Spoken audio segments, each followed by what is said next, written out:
Teach doer.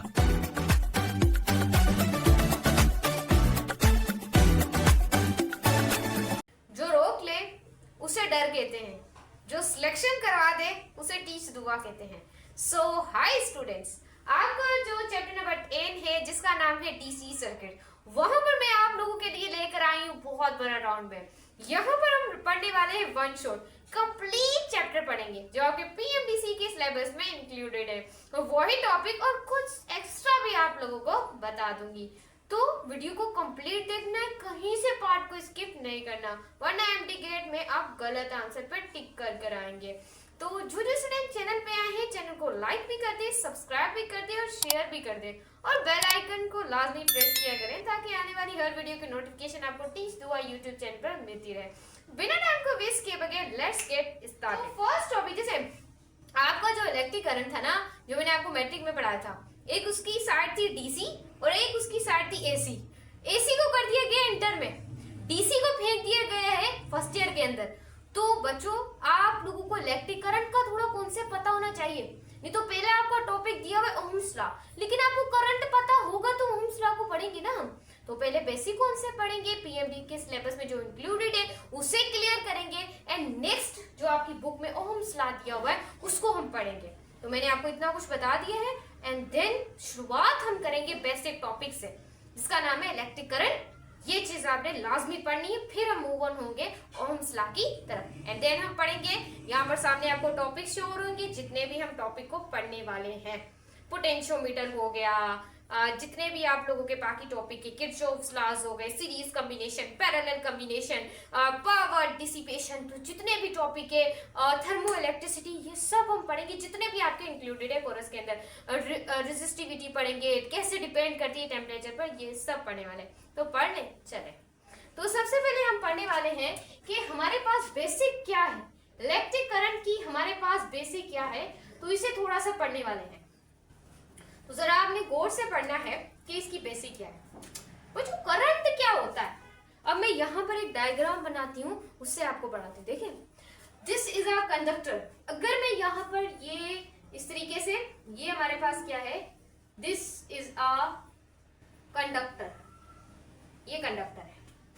अगर किसी conductor में से मेरे वर्ड्स पर गौर कीजिएगा, किसी कंडक्टर में से अगर चार्जेस बच्चों क्या हो, मूव ऑन हो, चार्जेस क्या करें बच्चों, मूव करें विथ यूनिट टाइम के साथ साथ चार्जेस मूव करें, तो उसको बच्चों आप क्या बोलते हैं, इलेक्ट्रिक करंट। जरा डेफिनेशन लिख लेते हैं। मैंने अभी अपने वर्ड्स में आप लोगों को क्या समझाने की कोशिश की कि टाइम टेक करें, इलेक्ट्रिक चार्जेस मूव करें किसी भी क्रॉस सेक्शनल एरिया से विथ यूनिट टाइम, उसे ही बच्चों आप क्या बोलते हैं, इलेक्ट्रिक करंट कहते हैं। तो डेफिनेशन लिख लेते हैं। मैंने अभी आपको क्या बोला है, टाइम टेकिंग हो और इलेक्ट्रिक चार्जेस, जो इलेक्ट्रिक चार्जेस है बच्चों वो मूव करें, क्या करें बच्चों, मूव्ड करें cross sectional area of the conductor, किसी भी कंडक्टर में से, तो आप उसे क्या बोलते हैं, this is called electric current. Clear हुई बेसिक। अब हम पढ़ने वाले हैं इसका फॉर्मूला। क्या पढ़ने वाले, फॉर्मूला। भाई फॉर्मूला क्या होगा, फॉर्मूला पता चल गया, यूनिट भी। डेफिनेशन से हम क्या बनाएंगे, फॉर्मूला बनाएंगे। तो यहाँ पर देखिएगा, आई will write on the formula on this. तो मैंने ये थोड़ा सा फॉर्मूला लिख लेती हूँ यहाँ पर। देखें करंट को आप किससे शो करते हैं, आई से शो करते हैं। जी मैम आई से शो करते हैं। और फॉर्मूला क्या बनेगा, कितनी चार्जेस किसी भी कंडक्टर में से मूव हो रही हैं विथ यूनिट टाइम के साथ मूव होंगी, तो उससे बच्चों आप सिंप्लीफाई, इसका क्या बन गया, फॉर्मूला बन गया। तो अब हम इसे क्या कर लेते हैं, हाईलाइट कर देते हैं। तो चले, this is a formula. So student यहाँ पर देखना है हमने ये इसका फॉर्मूला। अब हम बच्चों देखने वाले हैं इसका यूनिट। तो यूनिट देखें यहाँ पर, then I will write on the unit. अब देखें चार्ज वो किससे शो करते हैं, मैम कूलम से शो करते हैं। टाइम का क्या है बच्चों, सेकंड है, तो इसका यूनिट क्या हो गया, कूलम सेकंड इनवर्स। किसका है बच्चों, इलेक्ट्रिक करंट का। मैंने आपको कुछ दिन हुए हैं, मैंने पूरे चैप्टर्स अपलोड किए हैं। यूनिट्स एंड मेजरमेंट पढ़ा था, काइनेमिक्स पढ़ा था, डायनामिक्स पढ़ा था, सर्कुलर मोशन पढ़ा था चैप्टर 4, उसके बाद वर्क एनर्जी पावर पढ़ा था, फ्लूइड स्टैटिक पढ़ाया था चैप्टर 6, चैप्टर 7 फ्लूइड डायनामिक पढ़ाया था, चैप्टर 8 मैंने इलेक्ट्रिक फील्ड पढ़ाया था, चैप्टर 9 मैंने कैपेसिटर्स पढ़ाया था, चैप्टर 10 मैंने आपको डीसी सर्किट्स पढ़ा रही हूँ। उसके अंदर फर्स्ट चैप्टर के अंदर मैंने आपको बताया था कि जो बेस क्वांटिटीज होती हैं कौन सी होती है, length, mass, time, temperature, amount of substance, आपका करंट आ गया, ल्यूमिनस इंटेंसिटी। तो करंट क्या है, 7th फंडामेंटल क्वांटिटी है। करंट क्या है, उन फंडामेंटल क्वांटिटीज में 7th जो फंडामेंटल क्वांटिटी है वो क्या है, करंट है। तो यहां पर लिख देते हैं current, it is a 7th fundamental quantity. क्या है, फंडामेंटल क्वांटिटी है। क्लियर है? तो ये इसका क्या है, बेसिक कॉन्सेप्ट है करंट का। फर्स्ट वन हमने देखा कि भाई करंट क्या है, इसका हमने देखा यूनिट, इसका देखा फॉर्मूला, अब बेसिक कॉन्सेप्ट भी इसका देख लिया। याद रखिएगा करंट एक स्केलर क्वांटिटी है। Current is a scalar quantity. वैसे तो मैम हमने तो पढ़ा था, आपने पढ़ाया था कि स्केलर क्वांटिटीज वो होती है जिनका मैग्नीट्यूड होता है बट डायरेक्शन नहीं होती। लेकिन हमने तो सुना है कि करंट की तो डायरेक्शन होती है, लेकिन आपने यहाँ पर स्केलर क्यों लिखा है? क्योंकि कुछ ऐसे रूल्स है फिजिक्स के, अलजेब्रिक रूल्स है जिनको ये फॉलो नहीं करता, और कुछ रूल्स है जिनको ये फॉलो करता है।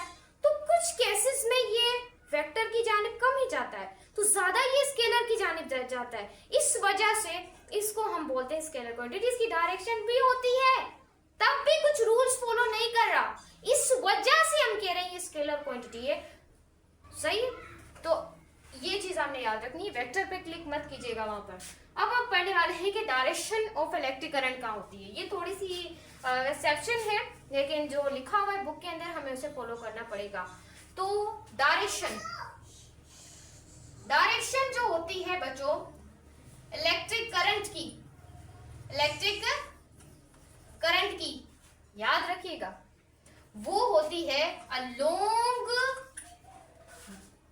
The direction of the electric field due to positive charges. Clear है?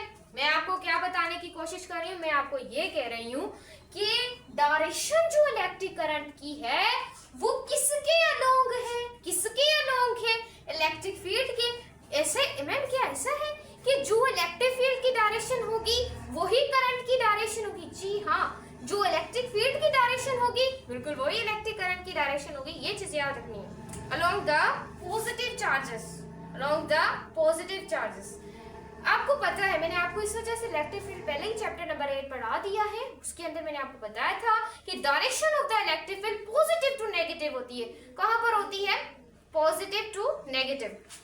अब यहाँ पर बच्चे आप लोगों ने क्लास बैटरी अगर अच्छी तरीके से पढ़ी है तो बेसिक कॉन्सेप्ट्स के बारे में आपको पता होगा। एक होता है कन्वेंशनल करंट, एक होता है इलेक्ट्रॉनिक करंट।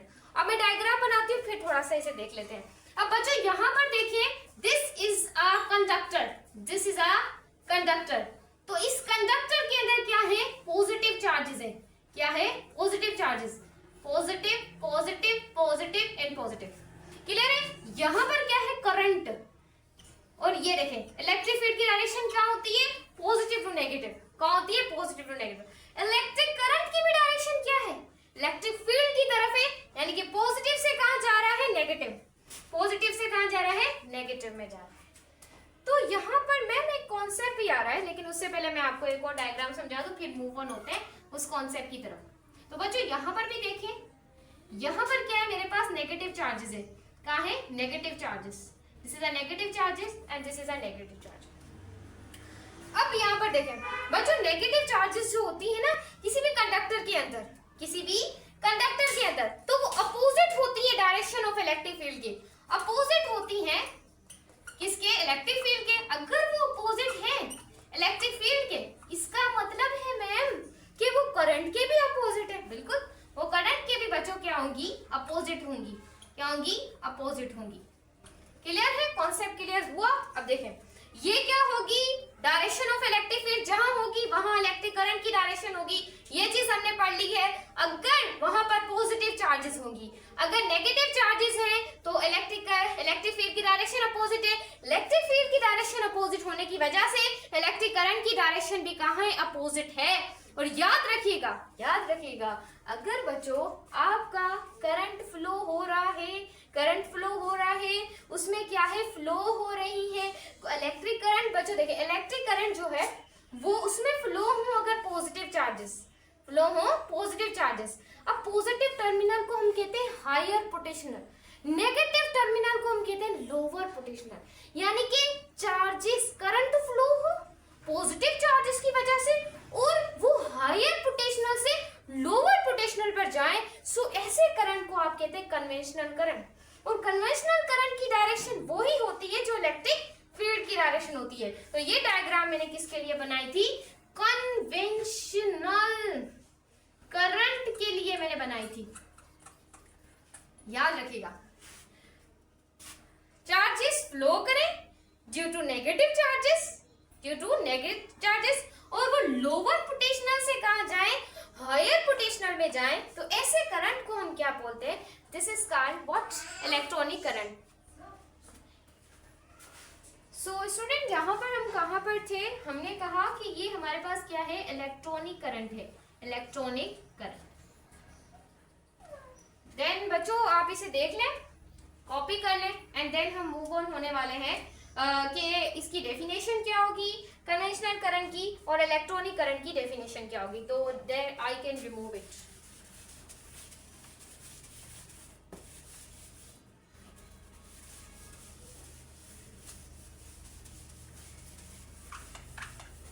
तो यहाँ पर बच्चों आपने थोड़ा देखना है कि कन्वेंशनल जो करंट है, कन्वेंशनल जो करंट है उसके बारे में थोड़ा लिख लेते हैं हम लोग कि बच्चों आपकी जो चार्जेस है या आपका जो इलेक्ट्रिक करंट है उसमें जो आपकी पॉजिटिव जो चार्ज है वो क्या करे बच्चों, मूव करे अगर हायर पोटेंशियल से कहाँ जाए, लोअर पोटेंशियल में जाए, लोअर हायर पोटेंशियल टू अगर जाए वो लोअर पोटेंशियल, तो ऐसे करंट को आप क्या बोलते हैं, कन्वेंशनल करंट। और इसकी डायरेक्शन वही होगी जो डायरेक्शन इलेक्ट्रिक फील्ड की होगी। ये पॉइंट अब आप खुद इंक्लूड कर लीजिएगा। और इलेक्ट्रॉनिक करंट एक ऐसा करंट होता है, electronic current, it is a current, electronic current जिसमें आपकी नेगेटिव चार्जेस जो हैं, नेगेटिव चार्जेस बचे, मूव करें लोअर पोटेंशियल, यानी कि negative to positive, lower potential to higher potential, उसे आप सिंप्लीफाई क्या बोलते हैं बच्चे, व्हाट टू से, उसे हम बोलते हैं इलेक्ट्रॉनिक करंट। और इलेक्ट्रिक करंट जो इलेक्ट्रॉनिक करंट है उसकी डायरेक्शन बच्चों क्या होगी, opposite to the electric field, electric field के अपोजिट होगी। तो बच्चों अब हम देखने वाले हैं दो वेलोसिटीज हैं जो आपको इंडिकेट पॉइंट ऑफ व्यू से पता होना चाहिए, तो उसको देख लेते हैं।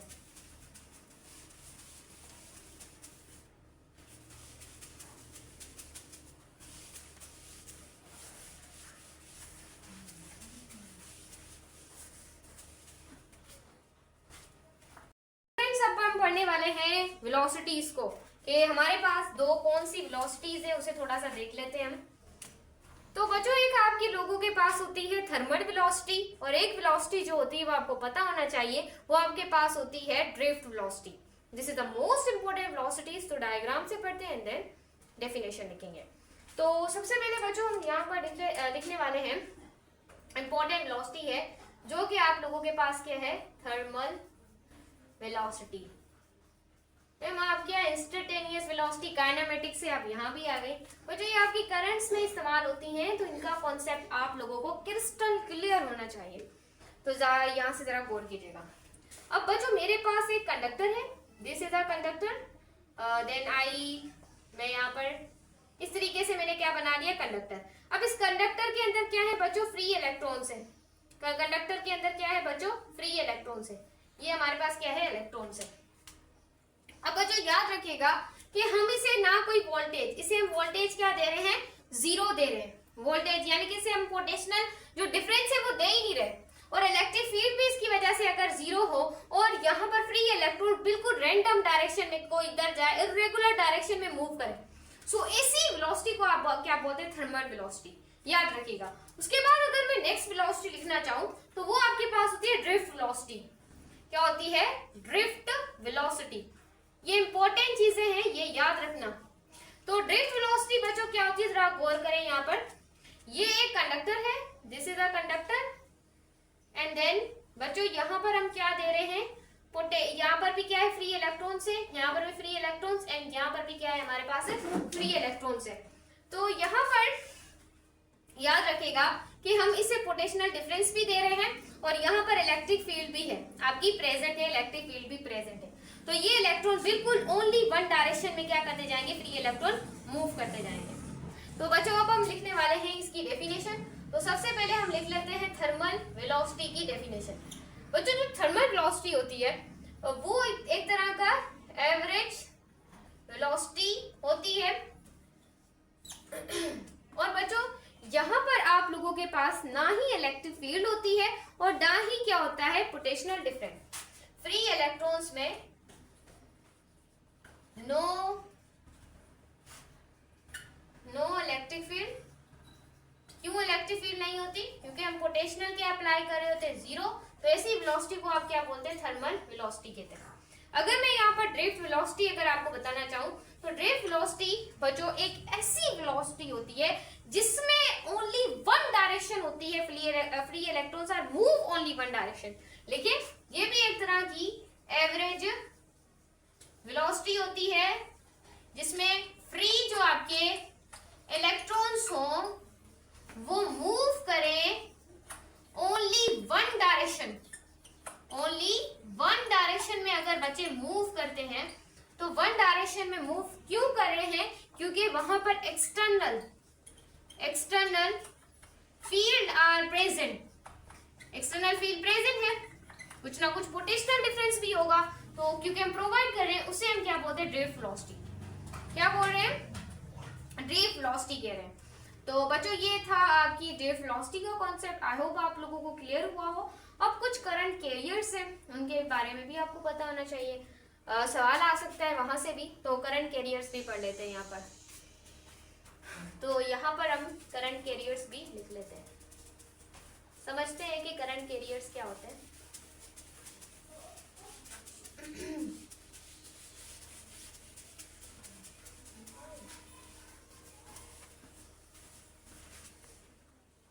तो बच्चों यहाँ पर देखिए करंट कैरियर्स क्या होते हैं, हम यहाँ पर डेफिनेशन लिख लेते हैं। जब बच्चों आपकी जो चार्जेस है वो क्या करें बच्चों, मूव करें। क्या करें, मूव करें। उसकी बच्चों एक क्या हो, आप लोगों के पास एक डेफिनेट बच्चों उसकी क्या हो, डायरेक्शन हो, बिल्कुल डेफिनेट डायरेक्शन। और वो कॉन्स्टिट्यूट कर दें, यानी कि पैदा कर दें। क्या पैदा कर दें, इलेक्ट्रिक करंट को। किसको, इलेक्ट्रिक करंट को। तो आप सिंपलीफाई बच्चों उसे क्या बोलते हैं, इसे आप कहते हैं करंट कैरियर्स कहते हैं। तो बच्चों ये जो आपके करंट कैरियर्स है in the solids, in the जो अगर सॉलिड्स के अगर हम करंट हर किसी के बच्चों डिफरेंट होते हैं। करंट कैरियर्स अगर सॉलिड की बात करें तो सॉलिड में बच्चों आपके पास जो कैरियर्स होते हैं वो होते हैं इलेक्ट्रॉन्स। क्या होते हैं, ये चीज याद रखिए, क्या होते हैं, इलेक्ट्रॉन। अगर मैं यहाँ पर लिक्विड में बात करूं कि लिक्विड के करंट कैरियर्स कौन से होते हैं, वो पॉजिटिव आयंस होते हैं बच्चों आपके, याद रखिएगा। और बच्चों आपके क्या होते हैं, नेगेटिव आयंस होते हैं, नेगेटिव आयंस। और बच्चों अगर मैं यहाँ पर बात करूं गैसेस की, क्या बात करूं, गैसेस की, तो गैसेस के अंदर बच्चों आपके इलेक्ट्रॉन्स होते हैं और साथ में क्या होते हैं, पॉजिटिव आयंस होते हैं। क्या होते हैं, पॉजिटिव आयंस। अगर मैं बच्चों यहाँ पर बात करूं सेमीकंडक्टर्स की, किसकी बात करूं, सेमीकंडक्टर्स की, तो सेमीकंडक्टर आपके एक इलेक्ट्रॉन्स होते हैं और आपके क्या होते हैं होल्स, जो कि हम आगे वाले चैप्टर में पढ़ने वाले हैं। होल्स क्या होते हैं ये थोड़ा आप लोगों ने अपने रखना है, क्योंकि अगर मैं बताने लग गई तो ज्यादा टाइम इसमें चला जाएगा। तो ये आप लोगों ने जितने भी मैंने करंट कैरियर्स बताए हैं इन मतलब कि ये आप लोगों को याद करने पड़ेंगे। उसके बाद बच्चों एक आप लोगों के पास कॉन्सेप्ट आता है जिसे आप कहते हैं करंट डेंसिटी। क्या बोलते हैं? Current density. मैं यहाँ पर हेडिंग डाल दूं करंट डेंसिटी। बच्चों जो आपकी करंट आपने पढ़ा होगा, मैम हमने तो डेंसिटी पढ़ा है, मास पर यूनिट वॉल्यूम होती है डेंसिटी, लेकिन बच्चों ये करंट वाली डेंसिटी है। करंट बच्चों आपका क्या हो, करंट उसे हम क्या बोलते हैं, सिंप्लीफाई क्या बोलते हैं, डेंसिटी कहते हैं। तो यहाँ पर बच्चों आपने कॉन्सेप्ट को अच्छे तरीके से यहाँ पर समझ लेना है। करंट डेंसिटी क्या होती है? Current per unit area. Current per unit area को आप क्या बोलते हैं? करंट डेंसिटी कहते हैं। अब बच्चों इसको आप शो करते हैं जे से और करंट को आप आई से शो करते हैं, तो ये बच्चों इसका क्या हो गया? फॉर्मूला हो गया। क्लियर है? अगर मैं इसका यूनिट निकालना चाहूँ तो बहुत आसान है, फॉर्मूला पता है तो यूनिट तो इजीली निकल सकता है। अब एम्पियर, करंट का क्या होता है? एम्पियर होता है। एरिया का क्या होता है? मीटर स्क्वायर होता है। तो ये क्या हो गया? Area metre square. ये इसका क्या निकल गया? यूनिट गया। और याद रखिएगा it is a vector quantity. ये भी याद रखना है आप लोगों ने, it is a vector quantity. ये एक वेक्टर क्वांटिटी है। इंपॉर्टेंट पॉइंट, इसकी डायरेक्शन कहाँ होगी? डायरेक्शन होती है along the electric field. Electric field के अलोंग होती है इसकी डायरेक्शन, उसे आप सिंप्लीफाई क्या बोलते हैं? करंट डेंसिटी कहते हैं। आई होप बच्चे ये कॉन्सेप्ट्स आपको क्लियर हो गए हो। अब हम मूव ऑन हो रहे हैं अपने बेसिक कॉन्सेप्ट की तरफ। डीसी का डिफरेंस देख के साथ एसी का भी थोड़ा देख लेना, वरना आपको डिफरेंस में थोड़ा हो जाएगा कि हमें पढ़ना है, जल्दी पढ़ना है। इसको पढ़ने के बाद हम अपने चैप्टर फर्स्ट टॉपिक की तरफ जाने वाले हैं। ये बेसिक कॉन्सेप्ट है, ये पता होने चाहिए थे, और हम स्ला की तरफ। तो अभी मूव ऑन हो रहे हैं हम बेसिक कॉन्सेप्ट, जो आपका क्या है? डीसी और एसी का डिफरेंस।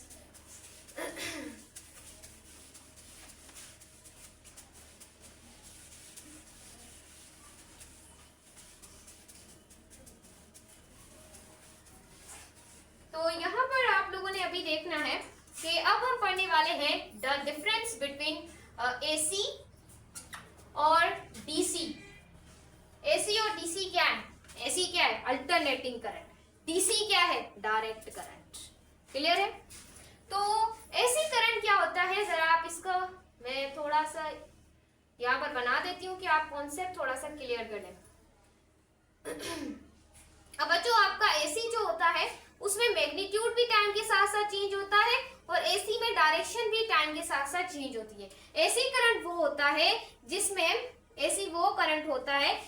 आपका मैग्नीट्यूड और डायरेक्शन वेरी करे विद टाइम, उसको सिंप्लीफाई आप क्या बोलते हैं? AC current. तो यहाँ पर मैं क्या लिख देती हूँ? आई लिख देती हूँ, और यहाँ पर क्या लिख देती हूँ? टी लिख देती हूँ। तो डेफिनेशन ये बनेगी आप लोगों की कि विथ डायरेक्शन एंड मैग्नीट्यूड आपका चेंज होता है with respect to time. Direction and magnitude are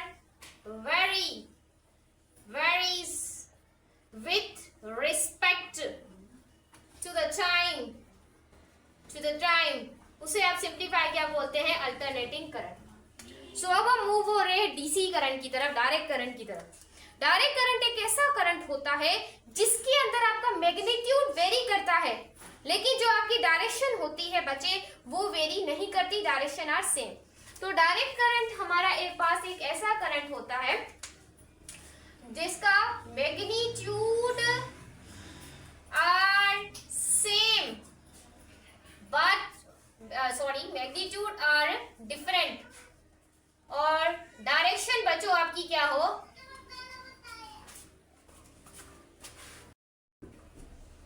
so students हम ऐसे ग्राफ को कहते हैं, याद रखिएगा, पल्सेटिंग ग्राफ। पल्सेटिंग डीसी कहते हैं उसे, जिसमें बच्चों आपका मैग्नीट्यूड वेरी हो रहा हो लेकिन डायरेक्शन बिल्कुल सेम रहे। सो ऐसे ग्राफ को आप बोलते हैं पल्सेटिंग ग्राफ। ऐसा ग्राफ दिया जाएगा और पूछा जाएगा कि व्हाट अबाउट द ग्राफ, क्या ये कांस्टेंट डीसी है या पल्सेटिंग डीसी है, या आपको वेरिएबल डीसी पूछा जाएगा, डी ऑप्शन में कहा जाएगा नन, तो आपको पल्सेटिंग डीसी पर क्लिक करना पड़ेगा। तो यहाँ पर एक और ग्राफ है, ये आपका क्या है, करंट है, ये आपका क्या है, टाइम है। और यहाँ पर बच्चों ना ही आप लोगों का टाइम चेंज होगा, ना ही डायरेक्शन चेंज होगी और ना ही मैग्नीट्यूड चेंज होगा। तो ऐसे ग्राफ को आप बोलते हैं कांस्टेंट डीसी। क्या बोलते हैं, कांस्टेंट डीसी। अब सिंबल भी आप लोगों से एमसीक्यू में पूछी जा सकती हैं, तो सिंबल को भी हम यहाँ से देख लेते हैं। तो याद रखिएगा, इसकी हमारे पास कुछ सिंबल इस तरीके की होती है। मैंने आपको सिंबल वाला टॉपिक भी अच्छे तरीके से पढ़ाया हुआ है, अगर क्लियर करनी है सारे सिंबल तो बाय टीच दुआ सर्च कर आप देख सकते हैं। तो यहाँ पर हमारे पास नेक्स्ट, अगर मैं इसकी सिंबल लिखना चाहूँ तो याद रखिएगा, पॉजिटिव टर्मिनल को थोड़ा हम बड़ा करते हैं, बड़ा रखते हैं डीसी में, और नेगेटिव टर्मिनल को हम थोड़ा सा छोटा रखते हैं इस तरीके से। तो ये सिंबल किसकी होती है, डीसी। क्लियर है। तो ये था आपके difference between AC and DC. अब हम चलने वाले हैं अपने चैप्टर के फर्स्ट टॉपिक की तरफ। ये बेसिक कॉन्सेप्ट था जो कि पता होना चाहिए। अब ओहम्स लॉ की तरफ चलते हैं कि हमारे पास ओहम्स लॉ क्या होता है।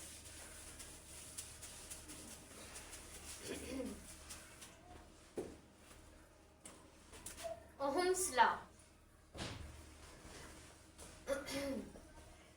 याद रखिएगा, ओहम्स लॉ को सबसे पहले देने वाला जो साइंटिस्ट है उसका नाम है गॉड सीमन। उन्होंने बताया, इस्टेब्लिश करवाया दो चीजों का relationship, between two things relationship, एक पोटेंशियल डिफरेंस के बीच में बताया और एक इलेक्ट्रिक करंट के बिटवीन। अभी हमने इलेक्ट्रिक करंट इस वजह से पढ़ा है क्योंकि बार बार कॉन्सेप्ट यहाँ पर हमारे पास इलेक्ट्रिक करंट का आएगा। तो क्या बताया उन्होंने, रिलेशनशिप बताया कोई भी दो चीजों के बिटवीन, एक इलेक्ट्रिक करंट होता है और दूसरा क्या होता है, पोटेंशियल डिफरेंस होता है। तो अपनी लाइन में हम इसे लिख सकते हैं। मैं आपको साइंटिस्ट की पिक्चर भी शो करवा दूंगी कि उनकी किस्सा मुखरा है उनका। तो अब हम पढ़ने वाले हैं, चले लिख लें कि क्या है एस्टेब्लिश। तो यहाँ पर जो जॉर्ज सीमन जो हमारे पास साइंटिस्ट है, उन्होंने क्या करवाया, इस्टेब्लिश्ड करवाया दो चीजों के बिटवीन रिलेशनशिप।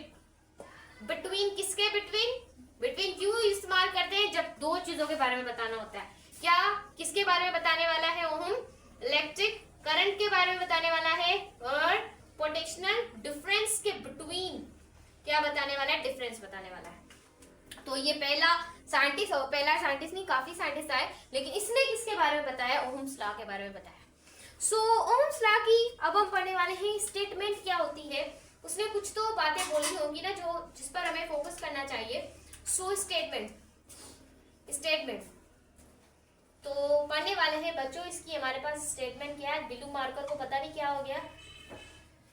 तो बच्चों यहाँ पर जो फर्स्ट में यहाँ पर सबसे पहले लिखने वाली हूँ कि इसने कहा कि इलेक्ट्रिक करंट बच्चों क्या करेगा, फ्लो करेगा किसी भी कंडक्टर में से।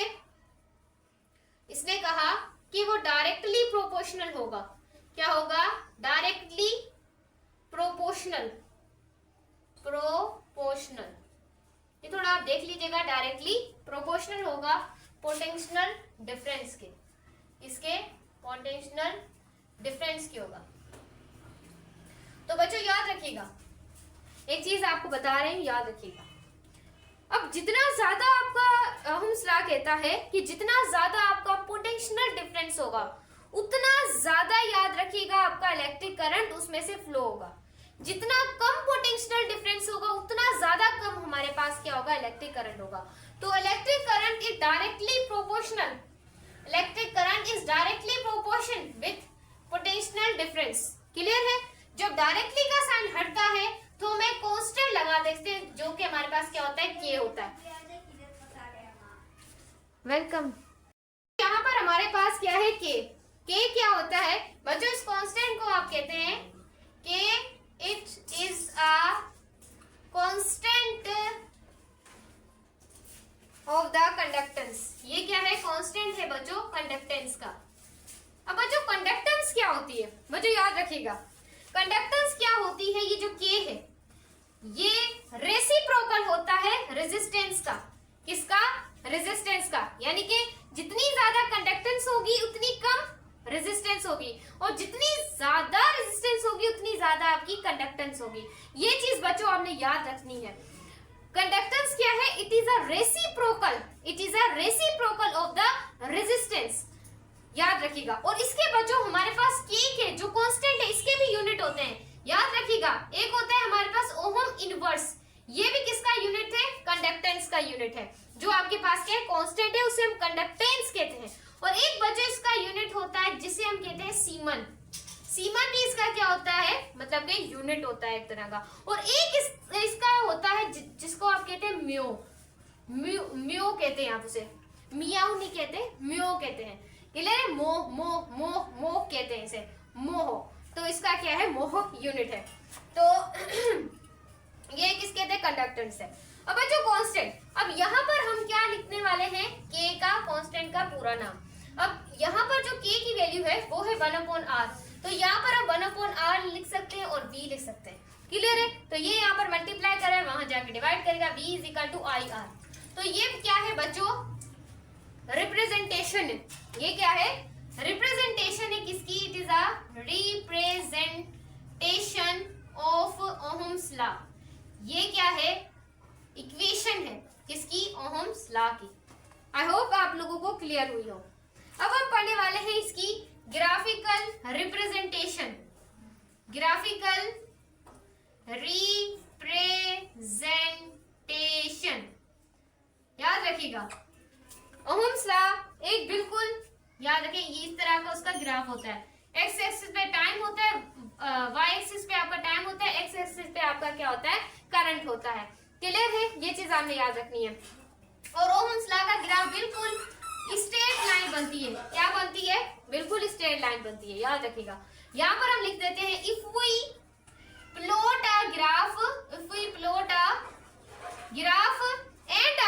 And we get a straight line, और आपको एक स्ट्रेट लाइन मिले, तो वो क्या है? आपका ओहम्स लॉ का ग्राफ है। यहाँ पे इसे बोलते हैं बच्चों लीनियर रिलेशनशिप। लीनियर रिलेशनशिप भी आप इसे बोलते हैं। तो बच्चों ओहम्स लॉ कुछ ऐसी चीजें हैं जिनके ऊपर एप्लीकेबल नहीं होता। अब मैं यहाँ से मिटाने वाली हूँ, अगर आपने कॉपी करना हो तो स्टूडेंट्स कर सकते हैं। अब हम देखने वाले हैं कि कौन सी चीज पर ओहम्स लॉ एप्लीकेबल होगा और कौन सी ऐसी चीजें हैं जिनके ऊपर ये एप्लीकेबल नहीं होगा। याद रखिएगा, मैं आपको बताया ओहम्स लॉ जो आप लोगों का है उसके अंदर वो Ohm's law is not a universal. Ohm's law universal नहीं है। मैम क्यों यूनिवर्सल नहीं है? पूरी वर्ल्ड में नहीं लग सकता? नहीं बच्चों, ओहम्स लॉ सिर्फ ओमिक कंडक्टर के ऊपर एप्लीकेबल है, पूरी दुनिया में एप्लीकेबल नहीं है। बाकी जो हमारे न्यूटन्स के लॉ हैं वो हर जगह अप्लाई होते हैं, लेकिन ये हर जगह अप्लाई नहीं होता। ये क्या है? आप लोगों के पास एक यूनिवर्सल लॉ है। क्लियर है? ये चीज आपने याद रखनी है। और बच्चों आपका जो ओहम्स लॉ है वो वैलिड तभी है जब आपकी फिजिकल कंडीशंस, याद रखिएगा, फिजिकल कंडीशन और रेजिस्टेंस, और बच्चों आपका जो टेम्परेचर है वो क्या रहे? कांस्टेंट रहे। क्या रहे? कांस्टेंट रहे। तो वहां पर आपका ओहम्स लॉ बच्चों क्या होगा? एप्लीकेबल होगा। क्या होगा? एप्लीकेबल होगा। बच्चों ओहम्स लॉ जो है, मैं यहाँ पर लिखूं, ओहम्स लॉ जो बच्चों आपका है वो एप्लीकेबल है। मैम किसके ऊपर एप्लीकेबल है? और बच्चों आपकी है मेटेलिक कंडक्टर। जिन कंडक्टर को आप क्या बोलते हैं? This is called a ohmic conductor, यानी कि अपने ओमिक कंडक्टर के ऊपर एप्लीकेबल है। अगर कुछ और कंडक्टर्स हुए तो ये एप्लीकेबल नहीं रहेगा। बिल्कुल यही स्टेटमेंट आप लोगों को बोलना चाह रही है। तो इसको बच्चों हम क्या कर लेते हैं? रिलेशनशिप को रिमूव कर लेते हैं। आई होप बच्चों आप लोगों ने इसे देख लिया। सही है? तो बच्चों अब हम देखने वाले हैं इसकी मोस्ट इंपोर्टेंट थिंकिंग्स। अब यहाँ पर देखें, Ohm's law is not valid non ohmic जो कंडक्टर होते हैं उसके ऊपर ये एप्लीकेबल नहीं है। कौन से नॉन ओहमिक कंडक्टर हो सकते हैं बच्चों? आपके ट्रांजिस्टर हो गए। First one thing most important. Semiconductor हो गए, ओहम्स लॉ एप्लीकेबल रहेगा ही नहीं। और थर्ड नंबर पे आपके गैसेस हो गई, फोर्थ नंबर पे आपकी लिक्विड्स हो गए, और बच्चों आप लोगों के सॉलिड्स हो गए, इनके ऊपर ओहम्स लॉ एप्लीकेबल नहीं होता। तो हम इसके ग्राफ भी देख लेते हैं कि किस तरीके के जो ग्राफ है वो पूछे जा सकते हैं। तो यहाँ पर बच्चों हम देखने वाले हैं सबसे पहले सॉलिड का ग्राफ। अब बच्चों देखें, ये आपका टाइम, ये आपका क्या हो गया, करंट हो गया, क्लियर है, करंट, और सॉरी यहाँ पर हमारे पास आएगा पोटेंशियल डिफरेंस।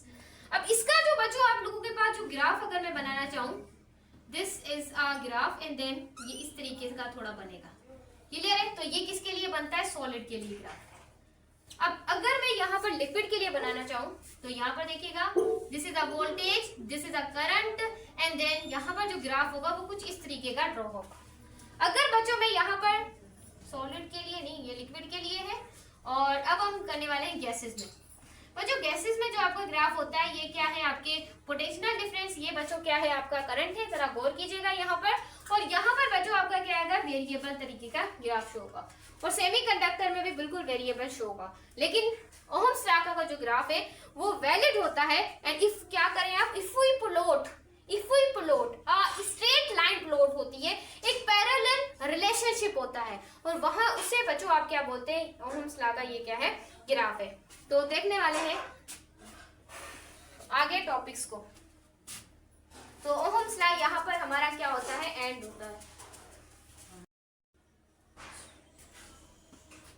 सो स्टूडेंट्स, हमारे पास रेजिस्टेंस क्या होती है, इसकी अगर मीनिंग देखी जाए तो ये एक तरह की रुकावट होती है जो इलेक्ट्रिक करंट का जो फ्लो होता है उसे क्या करती है बच्चों, अपोज करती है। अगर इलेक्ट्रिक करंट किसी भी कंडक्टर में से गुजर रहा है तो बीच में अगर हम कोई चीज रख लेते हैं तो वो चीज जो रख लेते हैं ना, जो करंट को ऑफर करती है, रुकावट जो होती है, उसको बच्चों आप क्या बोलते हैं, रेजिस्टेंस बोलते हैं। एक अपोजिशन होती है जो कि बच्चों ऑफर करता है। कोई भी अगर फिक्स एटम होंगे ना, जो उसमें से बच्चों फ्री इलेक्ट्रॉन्स क्या करेंगे, वो फ्लो करेंगे, तो रेजिस्टेंस उसकी क्या बनेगी, रुकावट बनेगी। तो एक हम लिख सकते हैं इसकी एक तरह की डेफिनेशन कि इट इज अपोजिशन। ये क्या करेगी बच्चों, अपोजिशन करेगी, ऑफर करेगी बच्चों, क्या ऑफर करेगी, अपोजिशन को ऑफर करेगी। अगर कोई फिक्स्ड एटम्स होंगे, मतलब कि एक जगह पे फिक्स है, किसी को मतलब कि एक जगह फिक्स है, यानी कि इधर उधर इररेगुलर ये मोशंस नहीं करे, क्या नहीं करे, ये इररेगुलर मोशंस नहीं करे, एक जगह फिक्स्ड है, और वहां पर बच्चों अगर मूव करें आपके फ्री इलेक्ट्रॉन्स, क्या करें, फ्री इलेक्ट्रॉन्स अगर मूव करते हैं तो आप बच्चों उसे क्या बोलते हैं, रेजिस्टेंस कहते हैं। क्या बोलते हैं, रेजिस्टेंस बोलते हैं। या ऐसे भी कह सकते हैं कि इलेक्ट्रिक करंट में जो रुकावट होती है, रेजिस्टेंस होती है, रुकावट को ही बच्चों आप क्या बोलते हैं, रेजिस्टेंस बोलते हैं। याद रखिएगा, इसका जो फॉर्मूला है वो बच्चों हम ड्राइव कैसे करेंगे, फॉर्मूला ड्राइव में कैसे ड्राइव करें, तो बच्चों आप हेल्प लेंगे, इस वजह से तो पढ़ा था हमने ओहम्स लॉ। क्या पढ़ा था हमने, ओहम्स लॉ पढ़ा था, इसी वजह से हमने इसको पहले डिस्कस किया था, क्योंकि रेजिस्टेंस का फॉर्मूला बनेगा ओहम्स लॉ की हेल्प से। तो यहाँ पर R बराबर होगा किसके, VI के। तो this is the formula of the resistance. Resistance बच्चों क्या होती है, आपने एक और यहाँ से डेफिनेशन मेरे ख्याल से आपने निकाल ली, आप इतने शार्प माइंड होंगे कि इट इज अ ये क्या, it is a ratio of potential difference and current. Current का रेशियो और पोटेंशियल डिफरेंस के रेशियो को बच्चों आप क्या बोलते हैं, this is called the resistance. तो एक और डेफिनेशन लिख लेते हैं, it is a ratio of potential difference. ये एक रेशियो होता है पोटेंशियल डिफरेंस का, और किसका मैम रेशियो होता है, आपके इलेक्ट्रिक करंट का रेशियो होता है, उसको बच्चों आप क्या बोलते हैं, रेजिस्टेंस कहते हैं। क्लियर है। तो यहाँ पर अगर हम इसका यूनिट देखना चाहें, व्हाट अबाउट द यूनिट, तो यहाँ पर बच्चों आपने देखना है कि ये वोल्ट है, एम्पियर होगा, वोल्ट पर एम्पियर बच्चों इसका क्या होगा, यूनिट होगा। अगर हम इसके फॉर्मूले में ध्यान दें तो बच्चों याद रखिएगा, इसका जो यूनिट बनेगा वो बनेगा ओहम। इस तरीके की सिंबल होगी, ये आपने देख लेनी है। तो ये बच्चों क्या हो गया, आप लोगों के पास सारा मैंने आपको क्लियर करवा दिया कि आप लोगों के पास रेजिस्टेंस क्या होती है। और resistance it is a extensive property, it is a extensive property होती है। मैम क्यों आप इसे एक्सटेंसिव प्रॉपर्टी कह रहे हैं, क्योंकि बच्चों it is depends, it is depends, किसके ऊपर बच्चों ये डिपेंड करती है, ये नेचर ऑफ मटेरियल, कि किस नेचर का मटेरियल है, किस नेचर का मटेरियल है। दूसरा रुकावट डिपेंड करेगी, किसके ऊपर डिपेंड करेगी, टेम्परेचर के ऊपर, कि टेम्परेचर कितना है, रुकावट उसके ऊपर भी डिपेंड करेगी। बस बच्चों यही चीजें हैं जिसके ऊपर आपकी रुकावट डिपेंड करती है। लेकिन मैम आपने तो एक डिफरेंस छोड़ दिया, वो क्या, डायमेंशन। तो डायमेंशन पर भी ये क्या करती है, डिपेंडेंट। कौन सी डायमेंशन, वो वाली जो MLT होती है, हम जो निकालते हैं M1 L1 T1, जैसे अलग अलग क्वांटिटीज की होती है, वेलोसिटी, टेम्परेचर, प्रेशर, वर्क, जितने भी होते हैं। लेकिन बच्चों ये डायमेंशन आप उसे कहेंगे जैसे कि हमारा लेंथ हो गया, एरिया हो गया, इसके ऊपर भी बच्चों ये क्या करेगी, डिपेंड करेगी। सही। एक्सटेंसिव प्रॉपर्टी हमने इस वजह से बोला क्योंकि ये सारी नेचर्स पर क्या करेगी, ये इसके ऊपर डिपेंड करेगी। लेकिन आपकी resistivity and the dependence of the temperature, resistivity को पढ़ने वाले टर्म्स, तो रेजिस्टेंस इन सो बच्चों यहाँ पर आपने देखना है कि इसमें से क्या होगी बच्चों, एनर्जी लॉस करते जाएंगे। उससे बच्चों जितनी ज्यादा लेंथ होगी उतनी ज्यादा कोलिजन ज्यादा होगी और उतनी ज्यादा रेजिस्टेंस होगी। और ये भी बच्चों एक सॉलिड सब्सटेंस है, इसके अंदर भी बच्चों आपके पास मौजूद होंगे, याद रखिएगा। मैं अभी आपको बताने वाली हूँ। यहाँ पर देखें बच्चों, ये भी एक वायर सॉलिड सब्सटेंस है, इसके अंदर भी मौजूद होंगे बच्चों आपके नंबर ऑफ एटम्स मौजूद होंगे। लेकिन बच्चों एज कंपेयर टू जिसकी ज्यादा लेंथ होगी उसमें ज्यादा नंबर ऑफ एटम मौजूद होंगे, और जिसकी कम लेंथ होगी उसमें नंबर ऑफ एटम्स भी की क्या होंगे, कम होंगे। और इसमें क्या होगी, लेस कोलिजन होगी। कोलिजन भी बच्चों क्या होगी, लेस होगी। इलेक्ट्रॉन यहाँ से गुजरेंगे लेकिन वो अपनी एनर्जी को लॉस नहीं करेंगे। और यहाँ पर बच्चों क्या होगी, आपकी लो रेजिस्टेंस होगी, रुकावट भी बच्चों क्या होगी, कम होगी। इस वजह से हम कहते हैं कि रेजिस्टेंस डायरेक्टली प्रोपोर्शनल होती है लेंथ के साथ। अगर बच्चों मैं यहाँ पर लिखूं, एक मैं यहाँ पर फिर से एक वायर बनाती हूँ, ये एक वायर हो गई, और मैं फिर से एक वायर बनाती हूँ यहाँ पर, देखिएगा बच्चों दोनों की लेंथ सेम है, लेकिन इसका क्रॉस सेक्शनल एरिया क्या है, ज्यादा है, इसका क्रॉस सेक्शनल एरिया कम है। ये क्या है बच्चों, आपकी थिक वायर है, मोटी वायर है, थिक वायर है। और ये बच्चों क्या है, थिन वायर है, आपकी क्या है, पतली वायर है। इसके अंदर भी बच्चों नंबर ऑफ एटम्स मौजूद होंगे, इसके अंदर भी नंबर ऑफ एटम्स बच्चे मौजूद होंगे, देखें यहाँ पर। तो बच्चों जितनी वायर थिक होगी, मोटी होगी, क्रॉस सेक्शनल एरिया ज्यादा होगा, इलेक्ट्रॉन्स उतनी इजी तरीके से क्या करेंगे, वहां से गुजर जाएंगे। और यहाँ पर बच्चों आपकी लो कोलिजन्स होंगी मोटी वायर में, और लो ही रुकावट होगी, रेजिस्टेंस होगी, क्योंकि उन्हें ज्यादा जगह मिल जाएगी। और बच्चों यहाँ पर क्या होगी, जो मोटी वायर होगी, क्रॉस सेक्शनल एरिया जिसका कम होगा, उसके अंदर कोलिजन क्या होंगी, हाई कोलिजन्स होंगी। कोलिजन्स बच्चों क्या होंगी, ज्यादा होंगी, और कोलिजन ज्यादा होने की वजह से आपकी हाई रेजिस्टेंस होगी। ये चीज बच्चे आपने याद रखनी है, ये मैंने आपको प्रूव कर दिया। अब यहाँ से हम रेजिस्टेंस का फॉर्मूला देखने वाले हैं एक और। आई होप बच्चों आप लोगों को ये पॉइंट्स क्लियर हुई हो। तो बच्चों यहाँ पर देखें, जो रेजिस्टेंस है आप लोगों की वो डायरेक्टली प्रोपोर्शन है इक्वेशन नंबर 1 लेंथ के साथ। रेजिस्टेंस आपकी इनवर्सली प्रोपोर्शन है बच्चे, किसके साथ, एरिया के साथ इनवर्सली प्रोपोर्शन है। अगर मैं कंबाइन करूं बच्चों यहाँ पर, याद रखिएगा इक्वेशन 1 को एंड 2 को, तो देखिएगा रेजिस्टेंस यहाँ पर बच्चों एक कांस्टेंट आ जाएगा, प्रोपोर्शनलिटी का साइन हटा रहे हैं, तो इस कांस्टेंट को आपने पी नहीं पढ़ना, रो पढ़ना है। क्या पढ़ना है, रो पढ़ना है। और ये बच्चों आपके पास हो जाएगा length upon area. This is the formula of the resistance. सही है। अब हम इसका क्या देखने वाले, यूनिट। अब बच्चों देखें रो बच्चों आपके पास it is a constant of the resistivity. ये रेजिस्टिविटी का क्या है बच्चों, कांस्टेंट है। क्लियर है। तो बच्चों फिलहाल हम इसके ऊपर नहीं जा रहे, मैंने आपको बता दिया इसका यूनिट क्या होगा बच्चों। लेंथ का रो आपके पास हो गया, पहले हम रेजिस्टिविटी पढ़ेंगे, फिर इसके यूनिट को आगे ड्राइव करेंगे। क्लियर है, इतना क्लियर है। तो बच्चों अब हम पढ़ने वाले हैं कि हमारे पास रेजिस्टिविटी क्या होती है। यहाँ पर इस जगह पे हम पढ़ने वाले हैं इसकी डेफिनेशन। आई होप आपको इतना समझ आया हो, क्योंकि इस फॉर्मूले से ही अब हम निकालेंगे रेजिस्टिविटी का फॉर्मूला। बच्चों रेजिस्टिविटी याद रखिएगा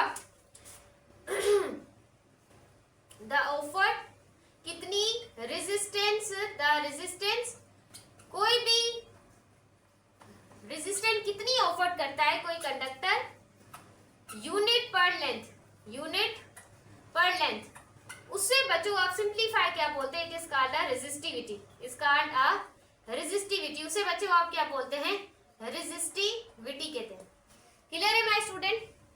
और रेजिस्टिविटी को हमने शो किससे किया, रो से, तो ये रो आ जाएगा यहाँ पर रेजिस्टेंस आ जाएगा, और यही फॉर्मूला आपके पास area upon N, this is a formula of the resistivity, basically it is a formula of the resistivity. Clear है माय स्टूडेंट। अब इसका यूनिट निकाल लेते हैं। Ma'am what about the unit of the resistivity, resistance का होता है ओम, area का क्या होता है मीटर स्क्वायर, लेंथ का क्या होता है मीटर, मीटर से मीटर कैंसिल हो जाएगा, तो it is a unit of the resistivity is ohm metre. क्या होता है बच्चों, ओम मीटर होता है। वो बच्चों आपको क्लियर हुआ हो। अब बच्चों हम नेक्स्ट कॉन्सेप्ट की तरफ चलने वाले हैं, वो है बच्चों कि किस तरीके से हम डिटरमाइन कर सकते हैं रेजिस्टिविटी को, कौन से फैक्टर से, आपकी बुक के अंदर लिखा हुआ है, कौन से फैक्टर से जिससे हम डिटरमाइन कर सकते हैं बच्चों रेजिस्टिविटी को, किसको, रेजिस्टिविटी को। अब बच्चों कितनी नंबर ऑफ कंडक्टेंस से, आपकी बुक में लिखा हुआ आप पढ़ लीजिएगा कि कितनी नंबर ऑफ कंडक्टेंस से, यहाँ पर देखें कितनी नंबर ऑफ कंडक्टेंस से इलेक्ट्रॉन पर यूनिट लेंथ में, और उसमें बच्चों क्या है कितनी रेट ऑफ कोलिजन होंगी इलेक्ट्रॉन्स और आयंस में, एक ये फैक्टर से आप डिटरमाइन कर सकते हैं रेजिस्टिविटी को। दूसरा फैक्टर मैं आपको डायग्राम की हेल्प से बताती हूँ। बच्चों याद रखिएगा, एट सेंसिटिव, रेजिस्टिविटी क्या होती है, सेंसिटिव होती है बच्चों, टेम्परेचर के साथ सेंसिटिव होती है। याद रखिएगा, जितना टेम्परेचर आपका हाई होगा उतनी ज्यादा आपकी क्या होगी, रेजिस्टिविटी भी हाई होगी। याद रखिएगा, क्यों हाई होगी, क्योंकि यहाँ पर बच्चों आपकी जो इंटरनल एनर्जी है, जो आपकी इंटरनल एनर्जी है वो भी हाई ग्रेटर होगी, और हाई में और वो हाई एम्पलीट्यूड तक जाएंगे आपके इलेक्ट्रॉन्स। क्लियर है माय स्टूडेंट। अब यहाँ पर देखिएगा, अगर मैं यहाँ पर एक वायर को ड्रॉ करूं, ये भी एक वायर है, और यहाँ पर बच्चों एक और अगर मैं वायर को ड्रॉ करूं तो ये भी क्या है बच्चों, एक वायर है। याद रखिएगा। अब बच्चों यहाँ पर जितना लो टेम्परेचर होगा, अगर मैं इस वायर को लो टेम्परेचर दूं तो लो काइनेटिक एनर्जी होगी, और लो काइनेटिक एनर्जी होने की वजह से लो कोलिजन्स होगी, और जितनी कम कोलिजन्स होंगी बच्चों उतनी कम आप लोगों के पास क्या होगी, रेजिस्टेंस होगी, रुकावट होगी। क्लियर है माय स्टूडेंट। और यहाँ पर बच्चों आपने देखना है इस कंडक्टर में, ये क्या है, एक तरह का कंडक्टर है बच्चों। अगर मैं इसका हाई टेम्परेचर करूं तो हाई टेम्परेचर करने की वजह से हाई आपकी हो जाएगी काइनेटिक एनर्जी, और आपकी हाई क्या हो जाएगी, इसमें कोलिजन्स हो जाएगी, और आपका हाई क्या हो जाएगी, रेजिस्टेंस हो जाएगी। तो बच्चों ये फैक्टर्स है जिसे आप डिटरमाइन कर सकते हैं रेजिस्टिविटी को। आई होप बच्चे आप लोगों को ये चीजें क्लियर हो गई हूँ। अब हम मूव ऑन करने वाले हैं बच्चों टेम्परेचर कोएफिशिएंट की तरफ, कि क्या बच्चों टेम्परेचर कोएफिशिएंट है रेजिस्टेंस का। तो चलिए इसे भी देख लेते हैं, टेम्परेचर कोएफिशिएंट ऑफ रेजिस्टेंस। तो चलें तो बच्चों अब देखें, टेम्परेचर कोएफिशिएंट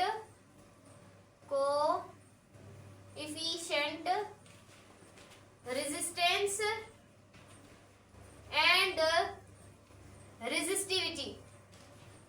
क्लियर है। तो ये आपने देखना है। सबसे पहले आप रेजिस्टेंस का फाइंड करेंगे, तब आपको क्या मिलेगा, रेजिस्टिविटी का मिलेगा। क्यों बच्चों, एक जो आपके पास टेम्परेचर होता है वो होती है बच्चों आपके पास होता है 0 डिग्री सेंटीग्रेड, और एक आप लोगों के पास जो टेम्परेचर होता है उसे आप कहते हैं T डिग्री सेंटीग्रेड। ये आपको एमडीग्रेड में दिया जा सकता है कि 0 डिग्री सेंटीग्रेड टेम्परेचर पर और T डिग्री सेंटीग्रेड टेम्परेचर पर बताएं चेंज इन रेजिस्टेंस क्या होगी, चेंज इन रेजिस्टिविटी क्या होगी। तो ये हम फाइंड करने वाले हैं। तो बच्चों हमने डिफरेंस फाइंड करना है चेंज इन रेजिस्टेंस का। तो बच्चों ये डायरेक्टली प्रोपोर्शन होगा 0 डिग्री सेंटीग्रेड वाले टेम्परेचर के, याद रखिएगा।